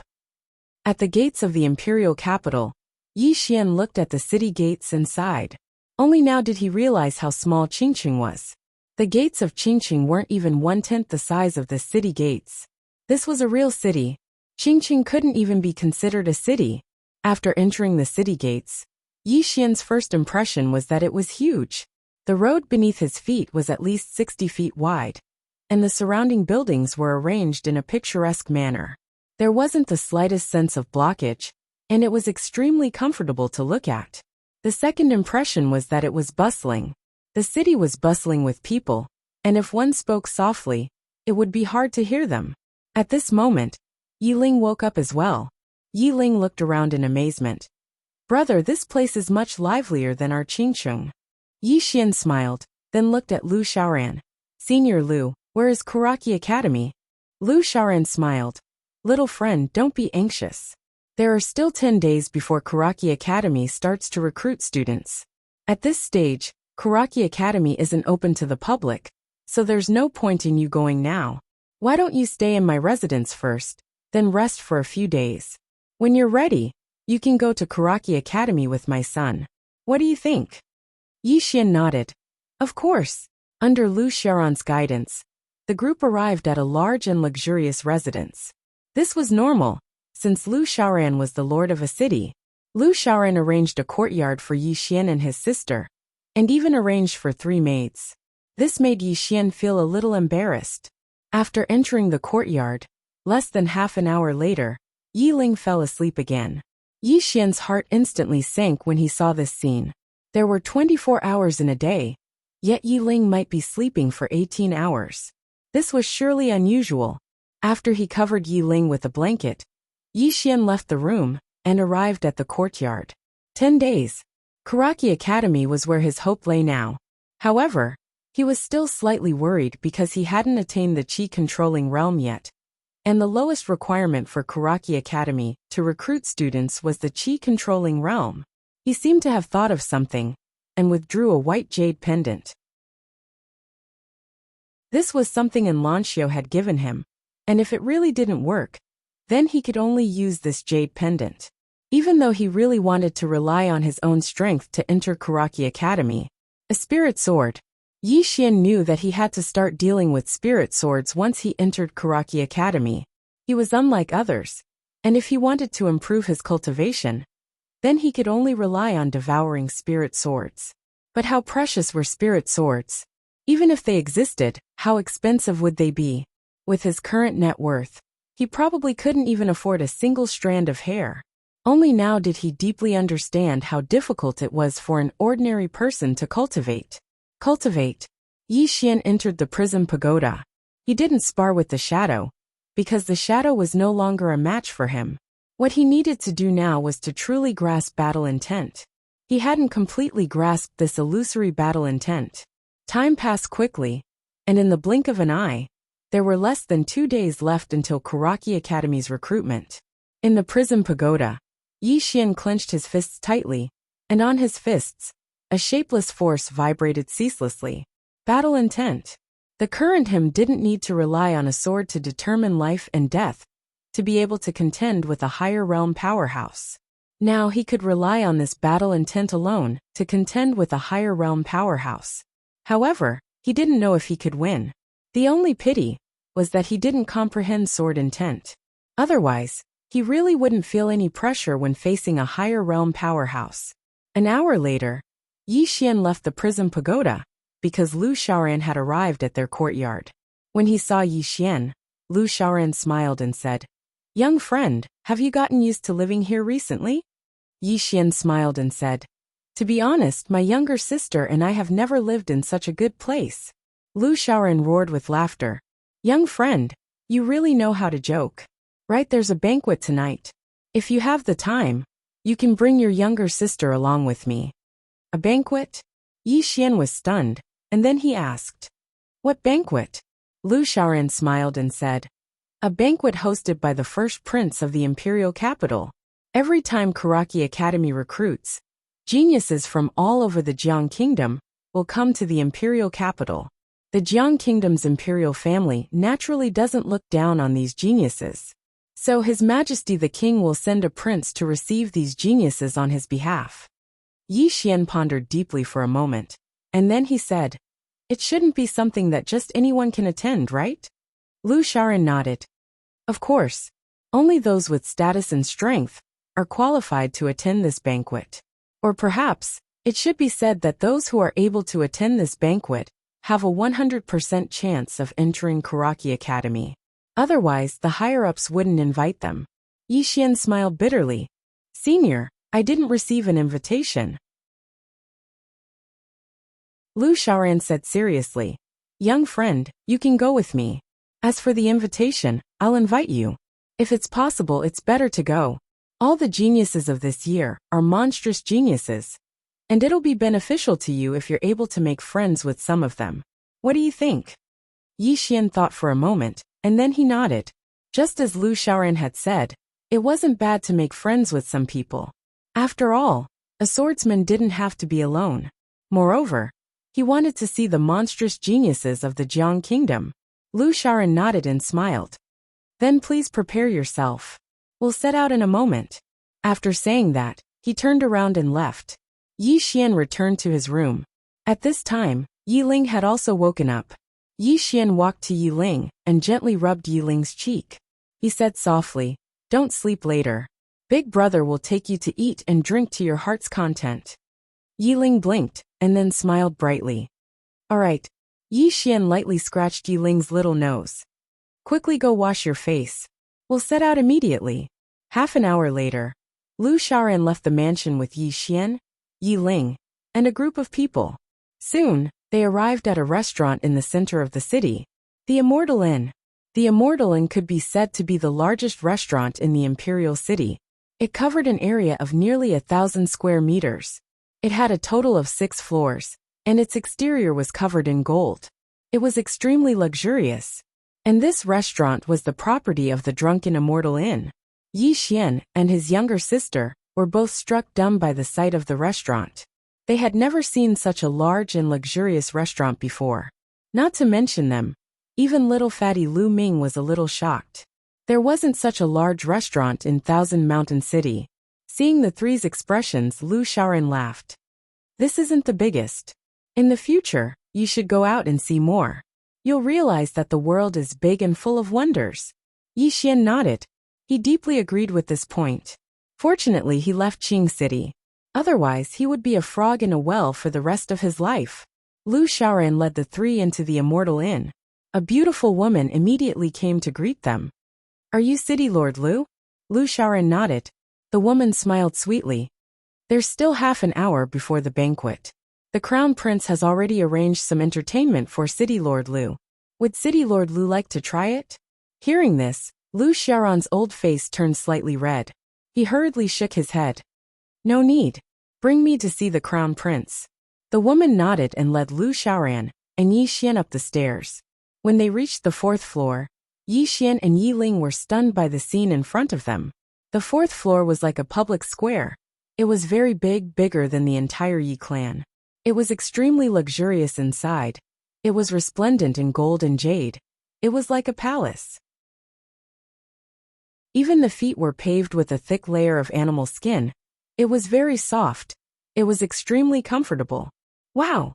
At the side, little fatty Lu Ming suddenly stepped on the beast's skin under his feet and exclaimed, Dad, this is the beast's skin of the scarlet tiger. This beast's skin costs at least several hundred gold coins. And there are at least tens of thousands of them here. Damn it, this drunken immortal restaurant is richer than our family. Hearing this, Yi Xian and Yi Ling looked at each other. Yi Xian shook his head and smiled. Poverty has limited my imagination. Lu Shaoran smiled. Young friend, This drunken immortal inn is as rich as a country. Even the royal family isn't as rich as them. As he spoke, he glanced into the distance and said, "Young friend, please wait for a moment. I'll be back soon." After that, he quickly walked into the distance. At this moment, a young man walked over. The young man cupped his fists at Yi Xian. "Brother, you've just arrived, right?" Yi Xian nodded and cupped his fists in return. "Just arrived." The young man smiled. "I'm Yu Bu, the heir of the Yu family from River City. May I know who you are?" Yi Xian smiled. "I'm Yi Xian from Qingcheng. I'm an independent cultivator." "An independent cultivator?" The young man was slightly stunned. After that, he sized up Yi Xian and asked, "You're an independent cultivator?" Yi Xian nodded. "Yes." The young man's expression turned cold. "Sorry for disturbing you." After that, he turned around and left. Yi Xian was speechless. The young man walked to the side and cupped his fists at one of the men. "I'm Yu Bu, the heir of the Yu family from River City. Brother, you are?" The man cupped his fists in return. "I'm Mo Xiao, the heir of the Mo family from Yu City." Hearing this, the young man was shocked. "You mean the Mo family that owns dozens of gold mines?" The man nodded. "That's right." The young man pulled the man's arm and smiled.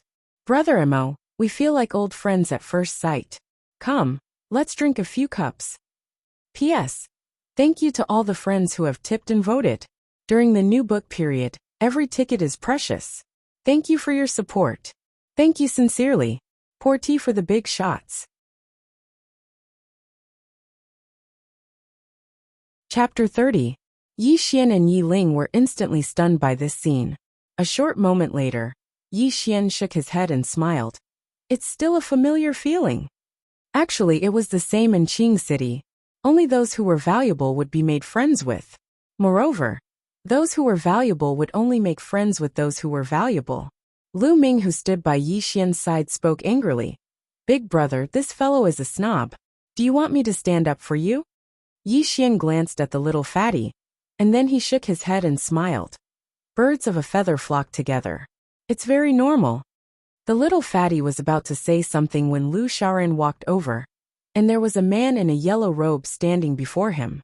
The man was around the age of 25 or 26, had a handsome appearance, and carried a faint dignified aura between his brows. The man walked over to Yi Xian, and then he sized Yi Xian up and smiled. "This is brother Yi Xian." Yi Xian looked at Lu Shaoran, and the latter hurriedly said, "My young friend Yi Xian, this is the eldest prince of our Jiang kingdom, Jiang Niansheng." The eldest prince. Yi Xian was slightly stunned, and then he cupped his fists to the eldest prince, Yi Xian of Qing City. He was neither servile nor overbearing. The eldest prince nodded and smiled. "Since City Governor Lu thinks highly of brother Yi Xian, then we naturally have to get closer to him in the future." Yi Xian was about to speak when a slightly excited voice suddenly resounded. "Mo Suiqing is here." Mo Suiqing. When they heard this voice, everyone instantly looked towards the staircase. The first prince, who was in front of Yi Xian, also looked toward the staircase. He tidied up his clothes and walked over.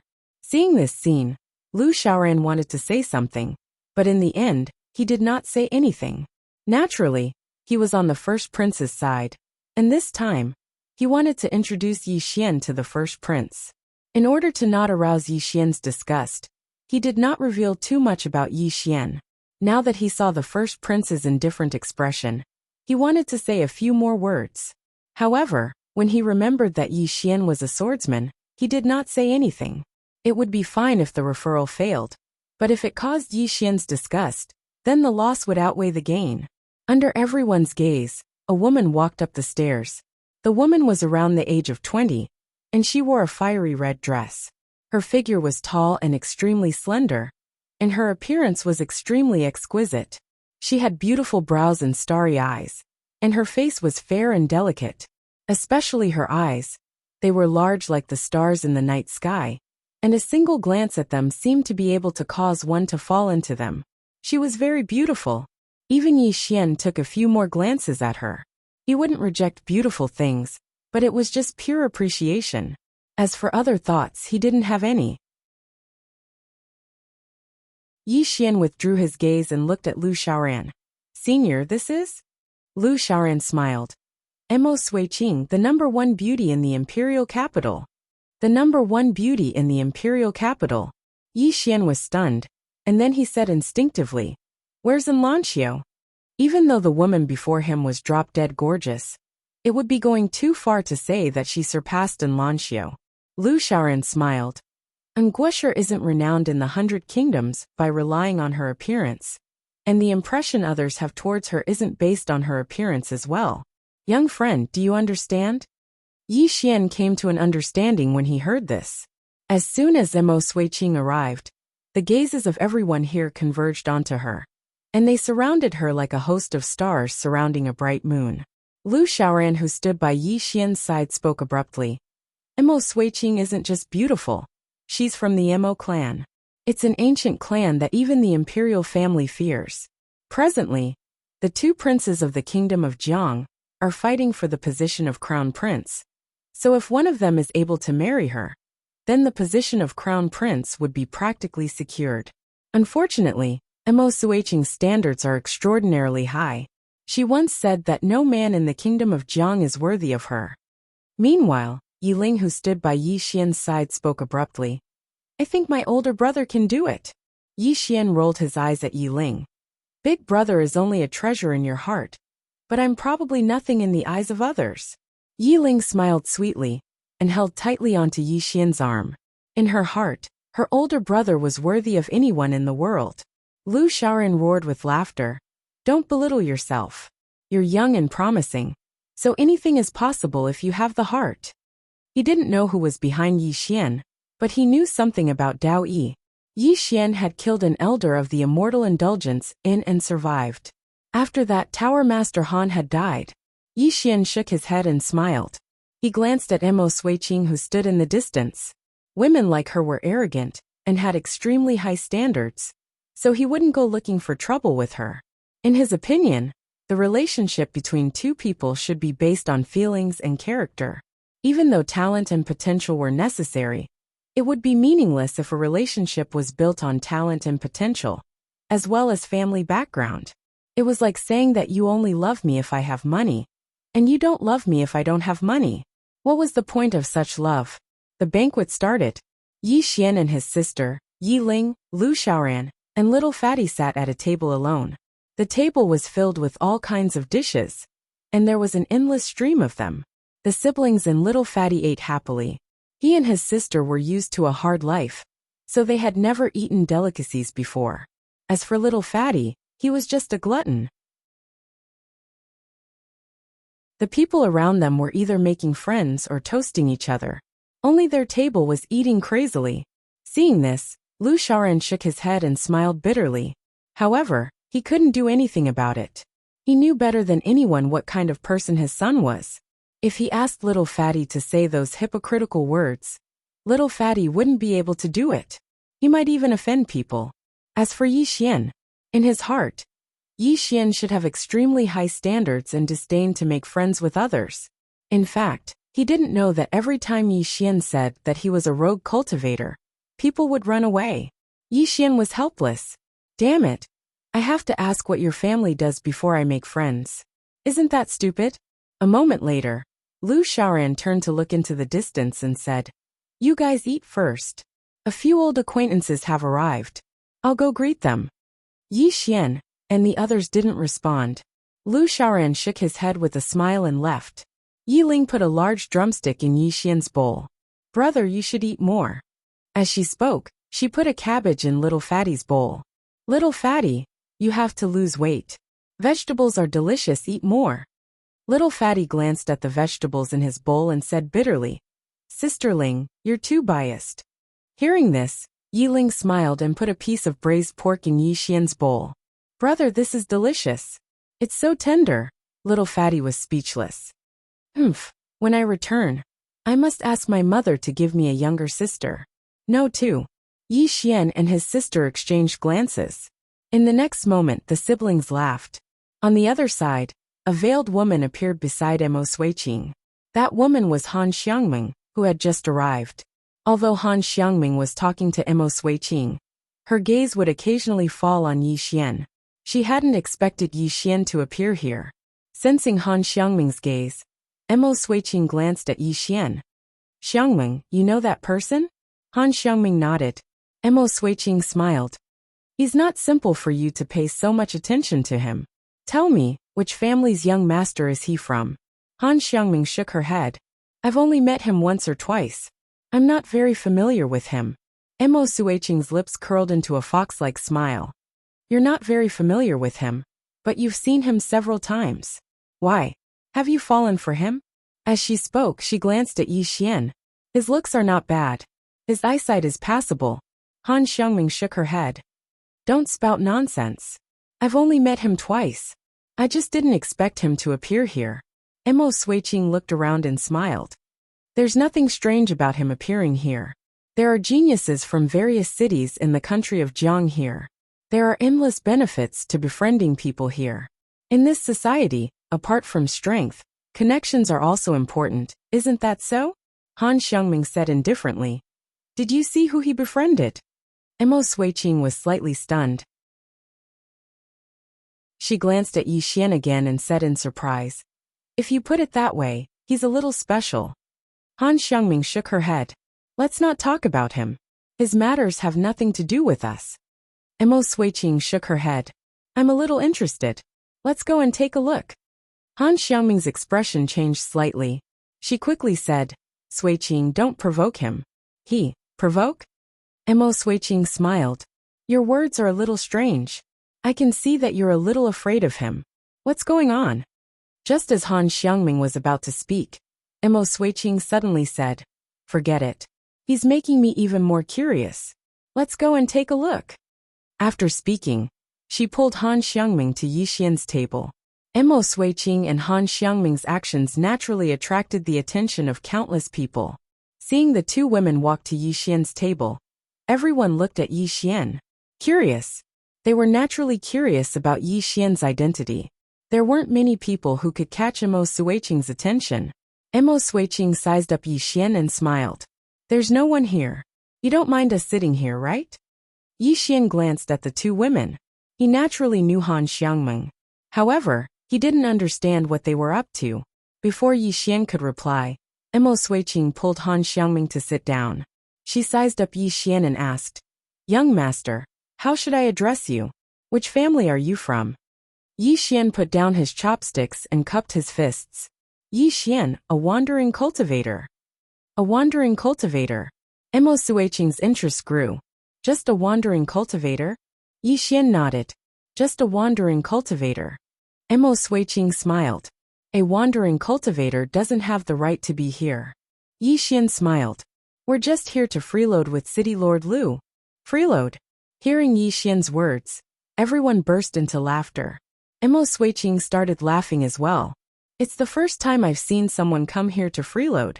Yi Xian pondered deeply for a moment and said, Miss Mo, what do you want? Just get straight to the point. The gazes of everyone had converged here, and it wasn't a good thing for him. He didn't want to make enemies for no reason. Mo Suiqing smiled. It's nothing much. I'm just here to have some fun. Can't I? Young Master Yi Xian thinks that I'm not worthy to sit at the same table as you? As soon as she finished speaking, the corners of her mouth curled up slightly. As soon as these words were spoken, the expressions of the men in the surroundings instantly changed. One of them walked over to Mo Suiqing's side, and he glanced coldly at Yi Xian. Miss Mo, who does he think he is? Is he even worthy to sit at the same table as you? Slap. Right at this moment, the little fatty suddenly slapped the table, and he pointed furiously at the man who spoke. Who the fuck do you think you are? Are you even worthy to speak to my big brother like that? The man's eyes narrowed slightly. Do you have a death wish? The little fatty was about to speak when Yi Xian pulled him back, and then he looked at Mo Suiqing. Miss Mo, how did I offend you? Are you going to make enemies for me? Mo Suiqing blinked her eyes innocently. Make enemies? I didn't. You've wronged me. When she spoke up to this point, she sighed softly. I noticed that young master has an extraordinary bearing, and I intended to get to know you. I never expected that I would be misunderstood by young Master Yi. Alas, Looks like young Master Yi feels that it's beneath him to make friends with me. Yi Xian spoke in a low voice. But you've seen it for yourself. Your words and actions have caused me to become the target of public criticism. Emo Suiqing grinned. That's your problem, isn't it? Yi Xian glanced at Emo Suiqing. This woman was here to cause trouble. He stood up and pulled the little fatty and Yi Ling along. Let's go. Yi Ling nodded obediently. She picked up an apple from the table and placed it in her pocket. That was because Yi Xian liked to eat fruit after a meal. Seeing that the three of them were about to leave, Emo Suiqing's expression gradually turned cold. Brother Yi doesn't give me any face at all. Why? Are you really looking down on me? The man beside Emo Suiqing smiled. Miss Emo, why bother with this kind of person?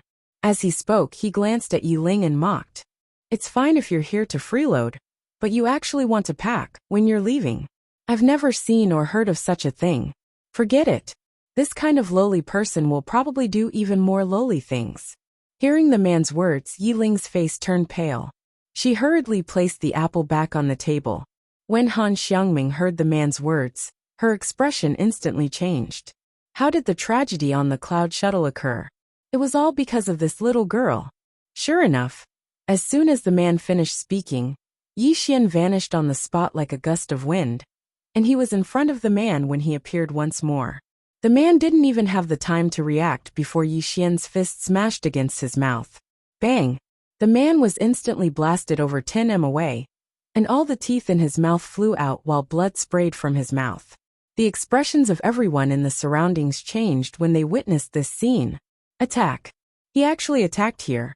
Emo Suiqing hadn't expected that the man before her would actually attack, and she gazed coldly at Yi Xian. You're quite capable, aren't you? After he blasted the man flying, Yi Xian walked directly over to Emo Suiqing. A woman like you relies on your beauty to look down on everyone, and you don't know how to respect anyone. You like to play with the men around you, and you're very happy to see them act foolishly because of your words and actions, right? To be honest, I wouldn't have any interest in a woman like you even if you lay naked in front of me.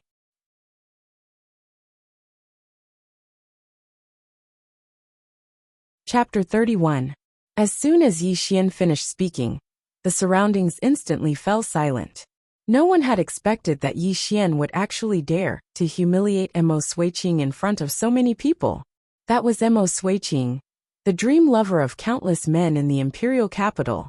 Right at this moment, Emo Suiqing suddenly slapped the table. Bang! The table instantly turned into powder. Emo Suiqing's figure flashed and appeared before Yi Xian's group. She stared fixedly at Yi Xian with a smile on the corners of her mouth. Do you have the balls to repeat what you said just now? Yi Xian walked over to Emo Suiqing, and they were very close to each other to the point they could feel each other's breathing. Yi Xian just stared at Emo Suiqing. A woman like you looks down on everyone just because you're slightly beautiful, and you don't know how to respect anyone.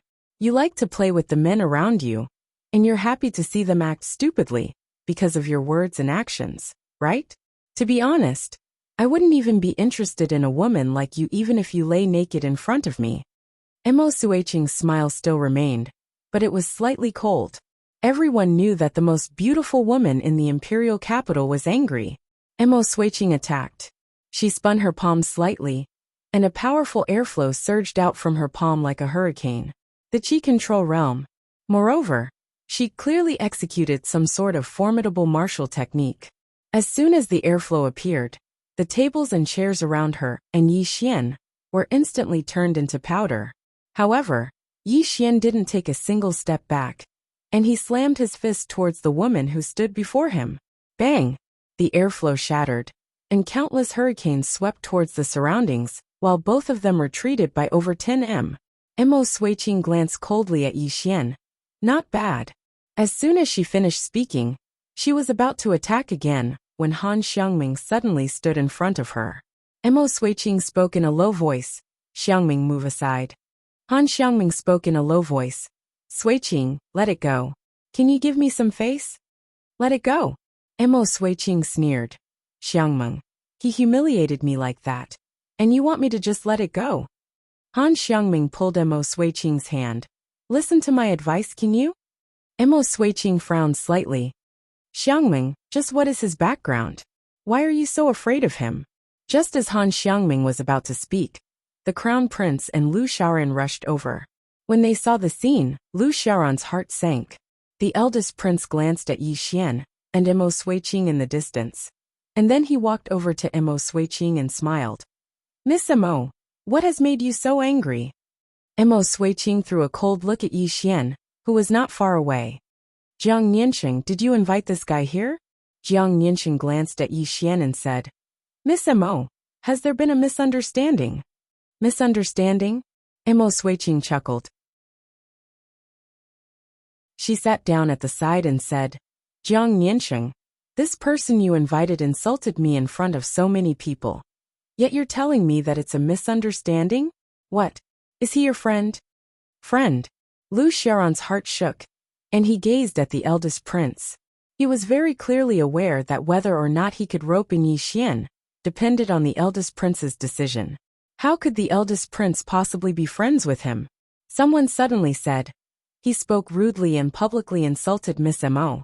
Such a person should be killed immediately to serve as a warning to others. Exactly. Such a vulgar person isn't qualified to sit in the same hall as us.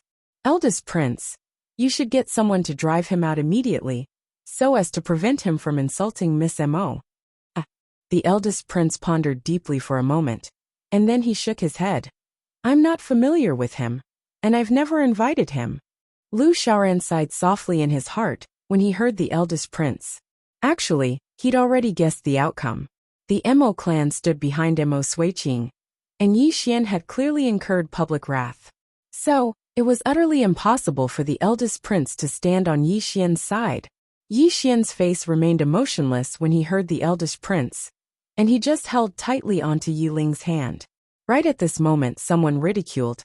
No wonder he was eating so happily just now. So he snuck in. What the hell are these servants doing? They actually allowed such a person to sneak in. Lu Xiaoran stepped forward and cupped his fists towards the surroundings. I'm the city governor of Thousand Mountain City, Lu Xiaoran. I was the one who brought this young friend here, and I apologize for causing all of you inconvenience. As soon as he finished speaking, he gazed at Yi Xian and laughed bitterly. I never expected that it would be like this. My young friend Yi Xian, I'm sorry. Yi Xian shook his head. It's none of your business. Lu Xiaoran nodded, and then he turned to gaze at the eldest prince Jiang Nianxing. The latter stared fixedly at him. Elder Lu, do you know what you're doing? Lu Xiaoran smiled. Eldest prince, I'm sorry for the disturbance. As soon as he finished speaking, he gazed at Yi Xian. Young brother, let's go. Obviously, he'd chosen Yi Xian. Everyone felt slight disbelief, especially the eldest prince. He hadn't expected that Lu Xiaoran would actually choose Yi Xian in front of so many people. At the same time, he was quite shocked. Exactly who is this fellow Yi Xian? Yi Xian nodded, and then he pulled Yi Ling along with him, and was about to leave with Lu Xiaoran. Meanwhile, Emo Suiqing suddenly spoke coldly from nearby. What? You intend to leave just like that? Lu Xiaoran pondered deeply for a moment, and then he walked over to Emo Suiqing. Miss Mo, I presume it was a misunderstanding just now. Please give me some face, and let bygones be bygones, alright? Emo Suiqing spoke indifferently. It's fine if you want to let bygones be bygones. Ask him to kneel down and apologize to me, and we'll let bygones be bygones. Alright? Lu Xiaoran frowned when he heard this. Meanwhile, Han Xiangming suddenly walked over to Yi Xian, and she bowed slightly to Yi Xian. Young Master Yi, even though I didn't do it on purpose, it was caused by me. I'm sorry. Xiangming. Emo Suiqing spoke furiously. Whose side are you on? Han Xiangming glanced at Emo Suiqing. Suiqing, if you take me as a friend, then let bygones be bygones, alright? Emo Suiqing's expression became quite unsightly. How can we just let bygones be bygones? Right at this moment a voice resounded abruptly. Everyone watched as a young man walked in from the staircase. He was around the age of 18 or 19, had a robust figure, a crew cut, and a ferocious expression. Songqi, someone exclaimed. It's that genius from the Tsong clan. I heard he's been accepted into Kuraki Academy in advance. accepted in advance. Many people had to take tests in order to enter Karaki Academy, but some didn't. All of these people had their own uniqueness, and there were only 5 people who didn't have to take tests this year. Song-chi was one of them. Moreover, practically everyone in the imperial capital knew that Song-chi was Emo Suiqing's follower. Song-chi walked over to Emo Suiqing, and then he glanced coldly at Yi Xian. Suiqing, I'll avenge you. Emo Suiqing frowned slightly. Song-chi, this has nothing to do with you. Song-chi spoke fiercely. He insulted you, and that's the same as insulting me. As soon as he finished speaking, he turned around to look at Yi Xian. Who the fuck do you think you are to insult Suiqing? I'll fucking shatter your bones bit by bit today. As soon as he finished speaking, he charged forward. This charge was like a ferocious tiger descending a mountain, and an invisible imposing aura had pressed down upon Yi Xian before he even arrived. Yi Xian clenched his right fist tightly, and the imposing aura instantly vanished. In the next moment, everyone watched as Song-chi's fist smashed against Yi Xian's chest, and then Yi Xian's fist smashed against Song-chi's chest as well. Bang! Bang! Yi Xian moved around 3 back, but Song-chi moved over 30 back instead, and he only stopped after colliding with a wall. Everyone in the surroundings was stunned when they witnessed this scene. Jiang Nianqing's eyes narrowed slightly, while a trace of shock could be seen in his eyes. On the other hand, Emo Suiqing frowned. They were very clearly aware of Song-chi's strength. Song-chi's physique was unique, and his physical body was extremely formidable. Practically no one in the same realm of cultivation could go against him in terms of physical strength. Yet now, Song-chi was actually in a disadvantageous position. Song-chi's eyes were filled with disbelief. How could you possibly? Yi Xian's face was emotionless. A competition of physical strength. He'd truly never feared anyone. After all, he'd cultivated to the golden body realm. Not to mention humans, he even dared to fight demon beasts with his physical body when it came to physical strength. I refused to believe it. Song-chi suddenly roared furiously as he charged at Yi Xian again. However, Yi Xian's figure shook and arrived in front of Song-chi first, and then their fists collided once more. Bang! Crack! The sound of bones breaking resounded. Song-chi's entire right arm broke, and then his figure was blasted flying against the wall. Bang! The entire wall shook violently while Song-chi struggled for a moment, but he wasn't able to stand up in the end. Yi Xian glanced coldly at the surroundings, and then he took Yi Ling's hand. Let's go! Wait! Right at this moment, a voice suddenly resounded. It was the eldest prince, Jiang Nianqing. The eldest prince walked over to Yi Xian and smiled. Brother Yi, I understand what happened. You really did insult Miss Mo, so please apologize to Miss Mo. The eldest prince is benevolent. Some people bowed slightly to Jiang Nianqing. Please uphold justice, eldest prince. This person abused his power to bully others and insulted Miss Mo. His crimes are unforgivable. Please give the order to lock him up. Jiang Nianqing cupped his fists towards the surroundings. Don't worry everyone, justice is everywhere. I definitely won't turn a blind eye to it, and I'll definitely seek justice for Miss Mo. As soon as he finished speaking, he gazed at Yi Xian. Brother Yi, I'm afraid I won't be able to allow you to leave the Immortal Indulgence Pavilion if you don't apologize today. Yi Xian smiled. Your Highness, the eldest prince, you're killing 2 birds with 1 stone by winning over the people's hearts now. Jiang Nianqing spoke indifferently. Apologize. Please kneel down and apologize to show your sincerity. As soon as he finished speaking, a group of spear-wielding guards appeared in the surroundings. Each one of them was an elite soldier picked out of 10,000. Kneel down and apologize.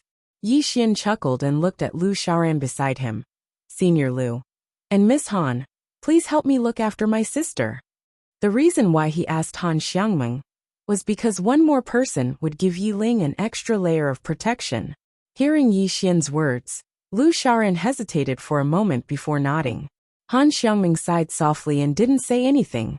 Yi Xian turned to look at Jiang Nianqing and the others. Jiang Nianqing narrowed his eyes. Guards, this person trespassed into the Immortal Indulgence Pavilion, publicly insulted Miss Mo, and even injured someone. His crime is unforgivable. Kill him immediately.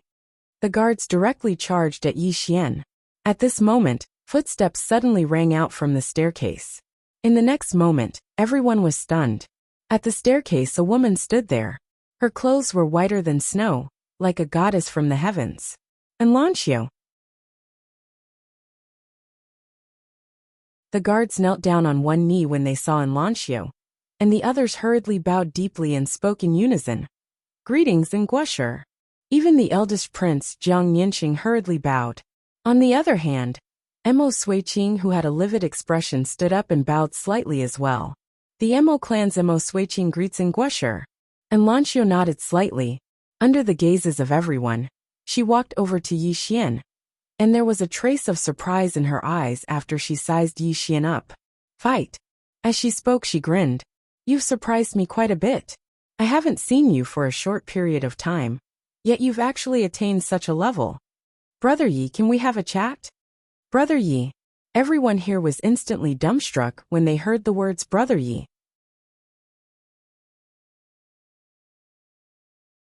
Chapter 32. Brother Yi. At this moment, everyone here was truly shocked. How many people in the imperial capital could be called brother by Enlancio? Perhaps there were, but they were absolutely rare existences.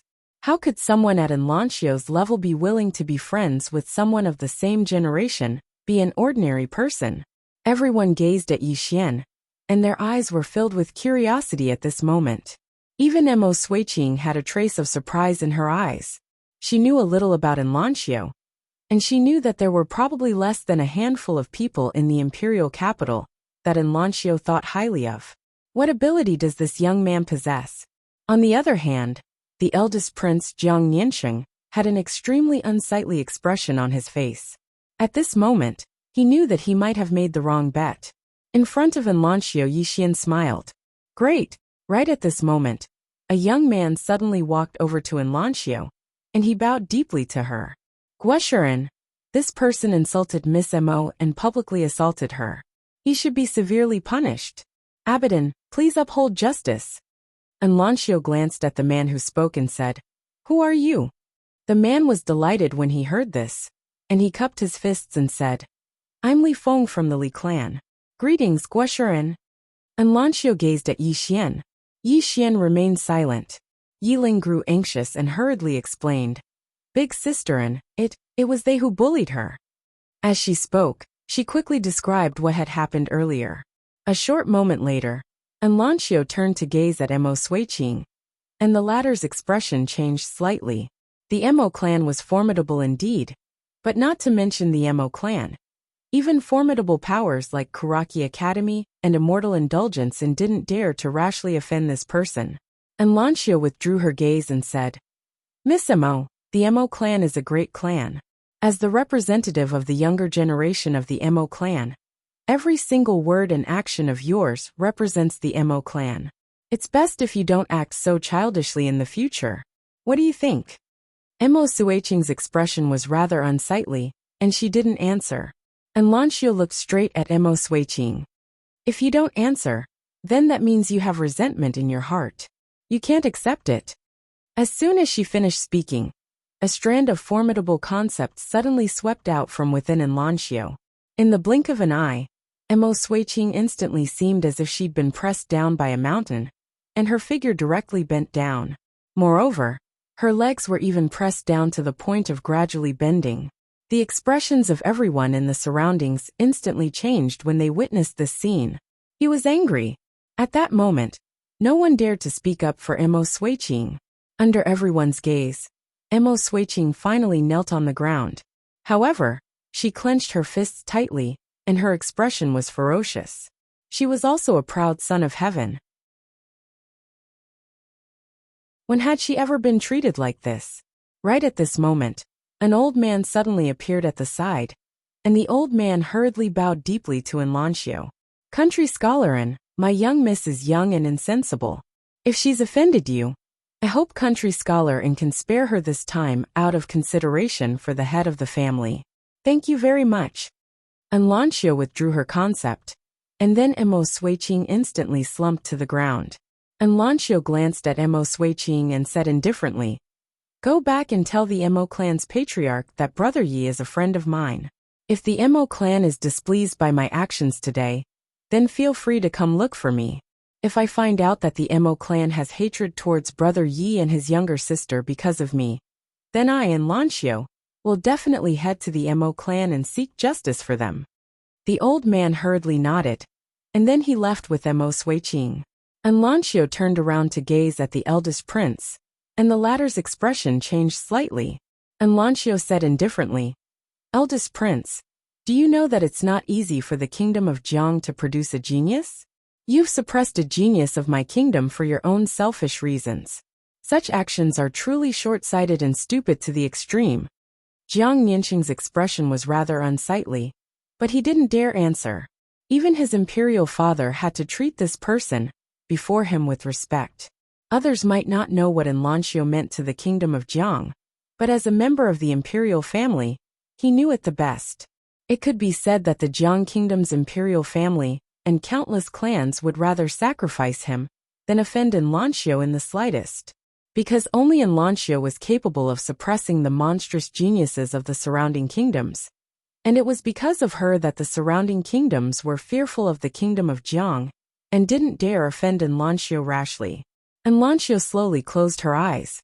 "I'll resign from the position of entertaining the new students, and I'm not allowed to hold this position for the next 5 years." The eldest prince bowed deeply, and then he turned around and left. However, he glanced at Yi Xian before he left. And Lancio gazed at Yi Xian and said, "Brother Yi, please." Yi Xian took Yi Ling's hand and said, "Can I bring my younger sister along?" And Lancio smiled and said, "Of course." Just like that. And Lancio and Yi Xian turned around and left under the gazes of everyone in the hall. On the other hand, everyone in the hall remained silent for a long time. It was already night time, and the three of them were walking side by side on the quiet street. And Lancio said softly, "I never expected that after we parted that day, Brother Ye's sword heart would already be so clear, and he even comprehended battle intent. The current Brother Yi can be said to be a quasi-martial Dao Grandmaster." Brother Yi said in a deep voice, "Why are you able to see through everything about me with a glance?" He had wanted to ask this question since they were in Qing City, and Lancio chuckled and said, "My eyes are quite special, and I can see the essence." Seeing that Lancio didn't say anything, Yi Xian didn't ask any further, and Lancio stopped in her tracks. She was standing right in front of Yi Xian. Two-World City, the one who charged towards the Tang Empire's black armored cavalry and dared to block several thousand black armored cavalry alone. "Was it you?" Yi Xian was a little surprised and said, "You, how do you know?" And Lancio smiled and said, "The 9th princess is my close friend. She told me about what happened that day. The azure-clothed youth even brought a younger sister with him. I'm sure that it was you." Beside Yi Xian, Yi Ling smiled sweetly and hugged Yi Xian's arm tightly. And Lancio walked forward slowly and said, "Brother Yi, the hearts of the people in the imperial capital are complicated, and everyone only cares about their own interests. But how many people care about national affairs? If any of the people in this hall were in Two-World City that day, I'm afraid none of them would stand out like Brother Yi did." Yi Xian said softly, "Missing cares about the state of Jiang?" And Lancio smiled and said, "Only with a country can there be a home, and only with a home can there be a person. What I care about isn't the state of Jiang's imperial family, but this country. Do you understand?" Yi Xian nodded when he heard this. "I understand."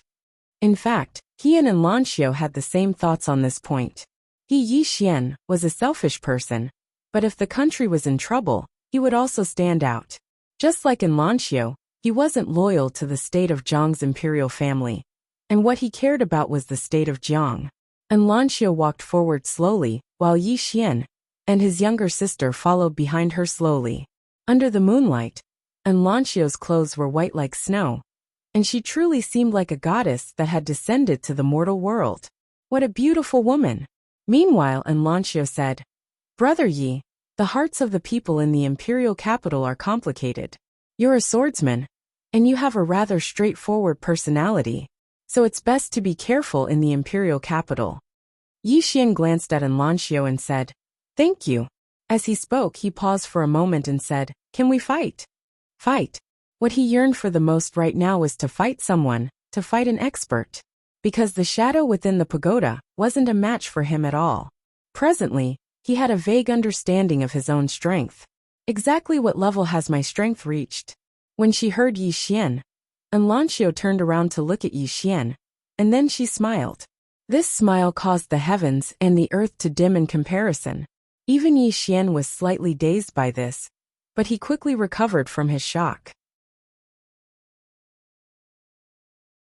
By Yi Xian's side, Yi Ling said in a light voice, "Big sister, you're really beautiful." Enlancio lightly rubbed Yi Ling's little head. Beauty is only a layer of skin. A person's strength and beauty lies in the heart. As she spoke, she looked at Yi Xian and smiled. "How about we fight after you attain the Qi Resistance Realm?" The Qi Resistance Realm? Yi Xian thought for a moment, and then he nodded. "All right." Enlancio stopped moving. "Brother Yi, let's bid our farewells here." Yi Xian cupped his fists towards Enlancio. "Listen, until we meet again." As soon as he finished speaking, he pulled Yi Ling along as he turned around and left. On the other hand, Yi Ling playfully waved at Enlancio. Obviously, she really liked Enlancio. As she watched Yi Xian and Yi Ling vanish at the end of the street, Enlancio withdrew her gaze and continued forward. Moreover, an old man had suddenly appeared by her side. The old man spoke in a low voice. "Young miss, the closer you get to him, the greater the trouble he might face." Enlancio said in a light voice, "Elder Ling, go tell them that I'll definitely not forgive anyone who dares to look for trouble with them because of me." Elder Ling laughed bitterly. "Young miss, wouldn't it be fine if you don't get close to him?" Enlancio said in a light voice, "You feel that he isn't worthy of becoming friends with me?" Elder Ling shook his head. He comprehended battle intent at such a young age, and possesses a clear sword heart. Such natural talent and fortune are already extremely rare. If young miss is just ordinary friends with him, then he barely has the qualifications. But if, when he spoke up to hear, he didn't continue, because he noticed that his young miss was slightly special towards that young man. This wasn't a good thing. Enlancio chuckled lightly. "Elder Ling, you're afraid that I'll fall for him, right?" Elder Ling laughed bitterly. "My young miss is a bit too straightforward. Can't she be a bit more tactful and reserved?" Enlancio turned around and glanced at the place Yi Xian and Yi Ling had vanished.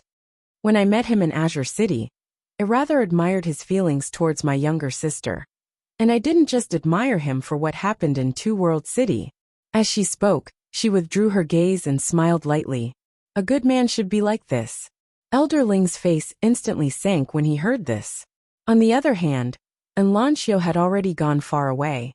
Elder Ling sighed lightly on the spot. "Little fellow, you better not have any stray thoughts. Otherwise, your life will be extremely bitter and even miserable." No one was clearer than him about how terrifying his young miss was. If he wanted to be together with his young miss, then identity, strength, natural talent, and background were all indispensable. As for Yi Xian, he'd already investigated clearly. He really was just an abandoned pawn of a tiny world. Just this aspect of identity alone was already worlds apart between the two of them. A moment later, Elder Ling sighed softly and followed after them. At the end of the street, Yi Xian carried Yi Ling on his back and slowly walked into the distance. "Big brother, big sister-in is so beautiful." Big brother, do you like big sister-in? Big brother, why don't you take big sister-in as your wife? I think big sister-in is a good match for you. Your big brother doesn't have anything. Do you want her to starve with me? Then do you like her? Big brother only wants you to be safe forever. Big brother, I want to be with you forever. Idiot, you still want to get married. I'm not marrying. Why? Because I'll never meet anyone who treats me better than big brother.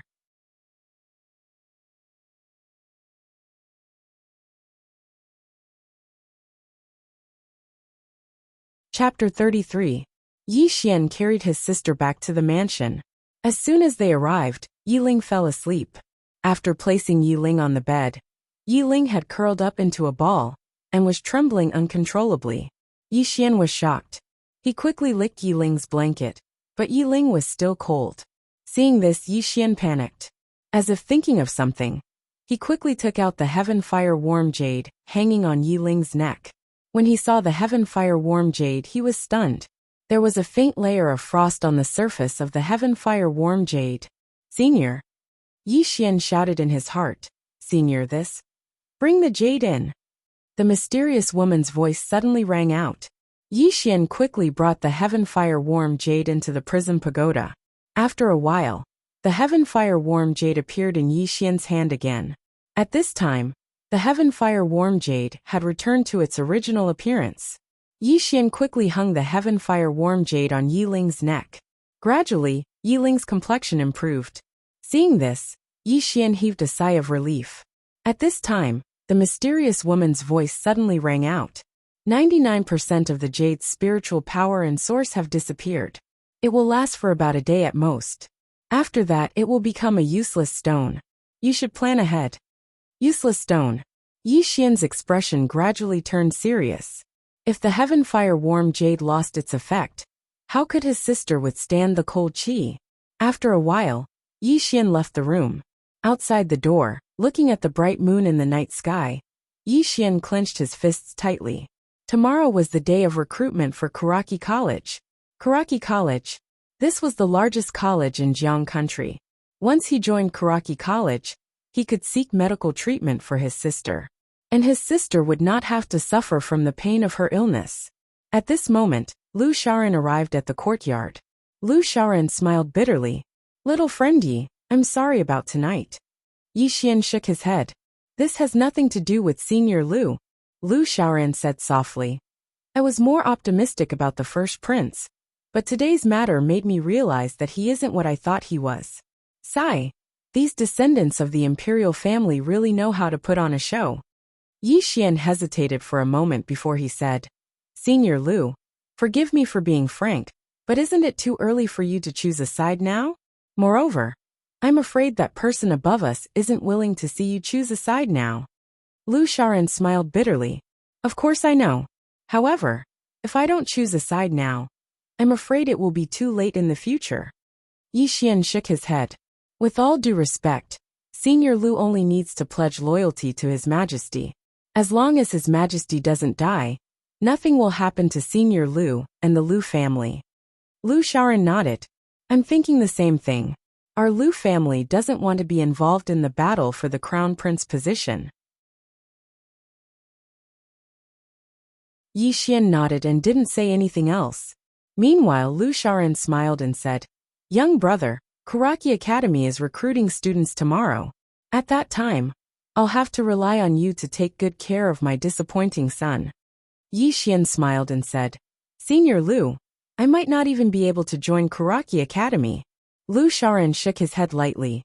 "If Kuraki Academy doesn't accept you, then it'll be their greatest loss." Yi Xian smiled and remained silent. After Lu Shaoran left, Yi Xian returned to the pagoda. He'd just returned to the pagoda when he heard something ringing from above. It was very soft, but he'd definitely heard it. Yi Xian spoke in a low voice. "Senior, what was that?" she said. "What do you think it should be?" Yi Xian smiled bitterly. "Senior, exactly what sort of existence is in the second level?" After a short moment of silence, she said, "It's not a good person. In short, you have to find a way to obtain a spirit sword to improve your cultivation once you enter the academy. Everything has to be sped up." Yi Xian nodded. The current pagoda made it difficult for him to feel at ease. Or it should be said that he was perturbed at all times. Because he himself felt that the existence in the second level was not a good person. There was no proof, it was just a feeling. And this feeling was given to him by the pagoda. It should be said that it was a warning from the pagoda. Just as the mysterious woman said, he had to speed up. Of course, his top priority now was to join Kuraki Academy. A day passed. Early in the morning, a red sun slowly rose from the horizon. Yi Xian pulled his sister Yi Ling out of the mansion's entrance. Outside the entrance was Lu Shaoran and little fatty Lu Ming. Lu Shaoran sized up Yi Xian. Yi Xian had changed into a cloud white robe today. His looks were extremely good to begin with, and with a bit of dressing up, he could indeed be called a handsome man. If he wore a sword at his waist, and revealed his identity as a swordsman, he would probably be able to charm many young girls in the imperial city. As for Yi Ling, she had also changed into a dark green skirt, and there was a long braid behind her head. Although she was young, anyone could see that she was a beauty in the making. In a few years, she would definitely be a beauty that could cause the downfall of a city. After seeing the appearance of the brother and sister, Lu Xiaoran was even more certain that this pair of brother and sister's origins were definitely not simple. Retracting his thoughts, Lu Xiaoran smiled and said, "Little friend Yi, let's go." Yi Xian nodded, then pulled Yi Ling and followed Lu Xiaoran and his father into the distance. They were not far from Karaki Academy, so the few of them chose to walk. Today, the imperial city could be said to be unusually lively. Karaki Academy's recruitment could be said to be the most important event in the imperial city. In the entire Jiang country, the best way to stand out was to enter Karaki Academy. Entering Karaki Academy could be said to be like a carp leaping through the Dragon's Gate. Therefore, every time Karaki Academy recruited students, geniuses from all over the Jiang country would rush over. When these geniuses came, their families would naturally accompany them. Therefore, the imperial city was bustling. In fact, what Yi Xian did not know about Dao Yi was that without Lu Xiaoran, he and his sister would not even be able to find a place to stay in the imperial city. This was because the inns in the imperial city had basically been booked a month ago.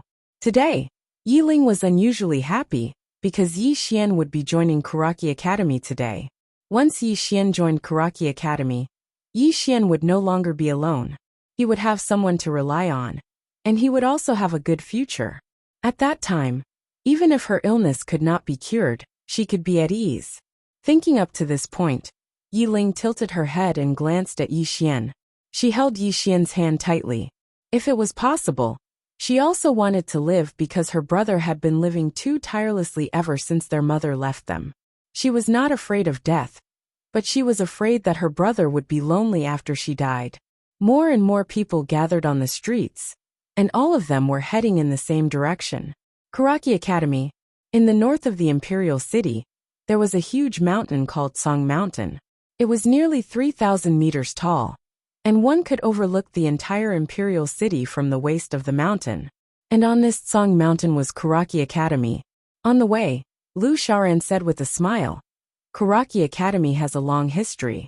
In this part of the world, the dynasties have changed countless times, but Karaki Academy has always existed. Like the Drunken Immortal restaurant, they are two true giants." Yi Xian said in a deep voice, "Are there also Karaki Academies in other countries?" Lu Xiaoran nodded. "Of course there are.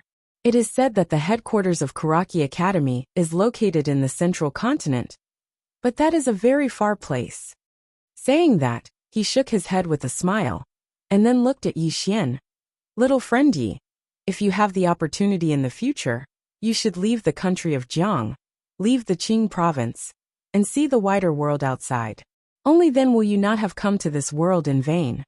Yi Xian said with a smile, "It's too far away. The most important thing is to take care of the present." Lu Xiaoran laughed. Of course. Soon the group arrived at the foot of Tsang Mountain. Standing at the foot of Tsang Mountain, and looking up, a feeling of insignificance involuntarily arose in their hearts. At this time, there was a sea of people at the foot of Tsang Mountain. Obviously, these people had come to participate in the recruitment of Karaki Academy.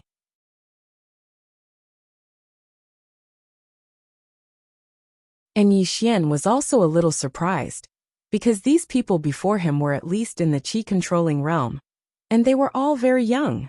As if knowing what Yi Xian was thinking, Lu Xiaoran said with a smile, "Don't be surprised.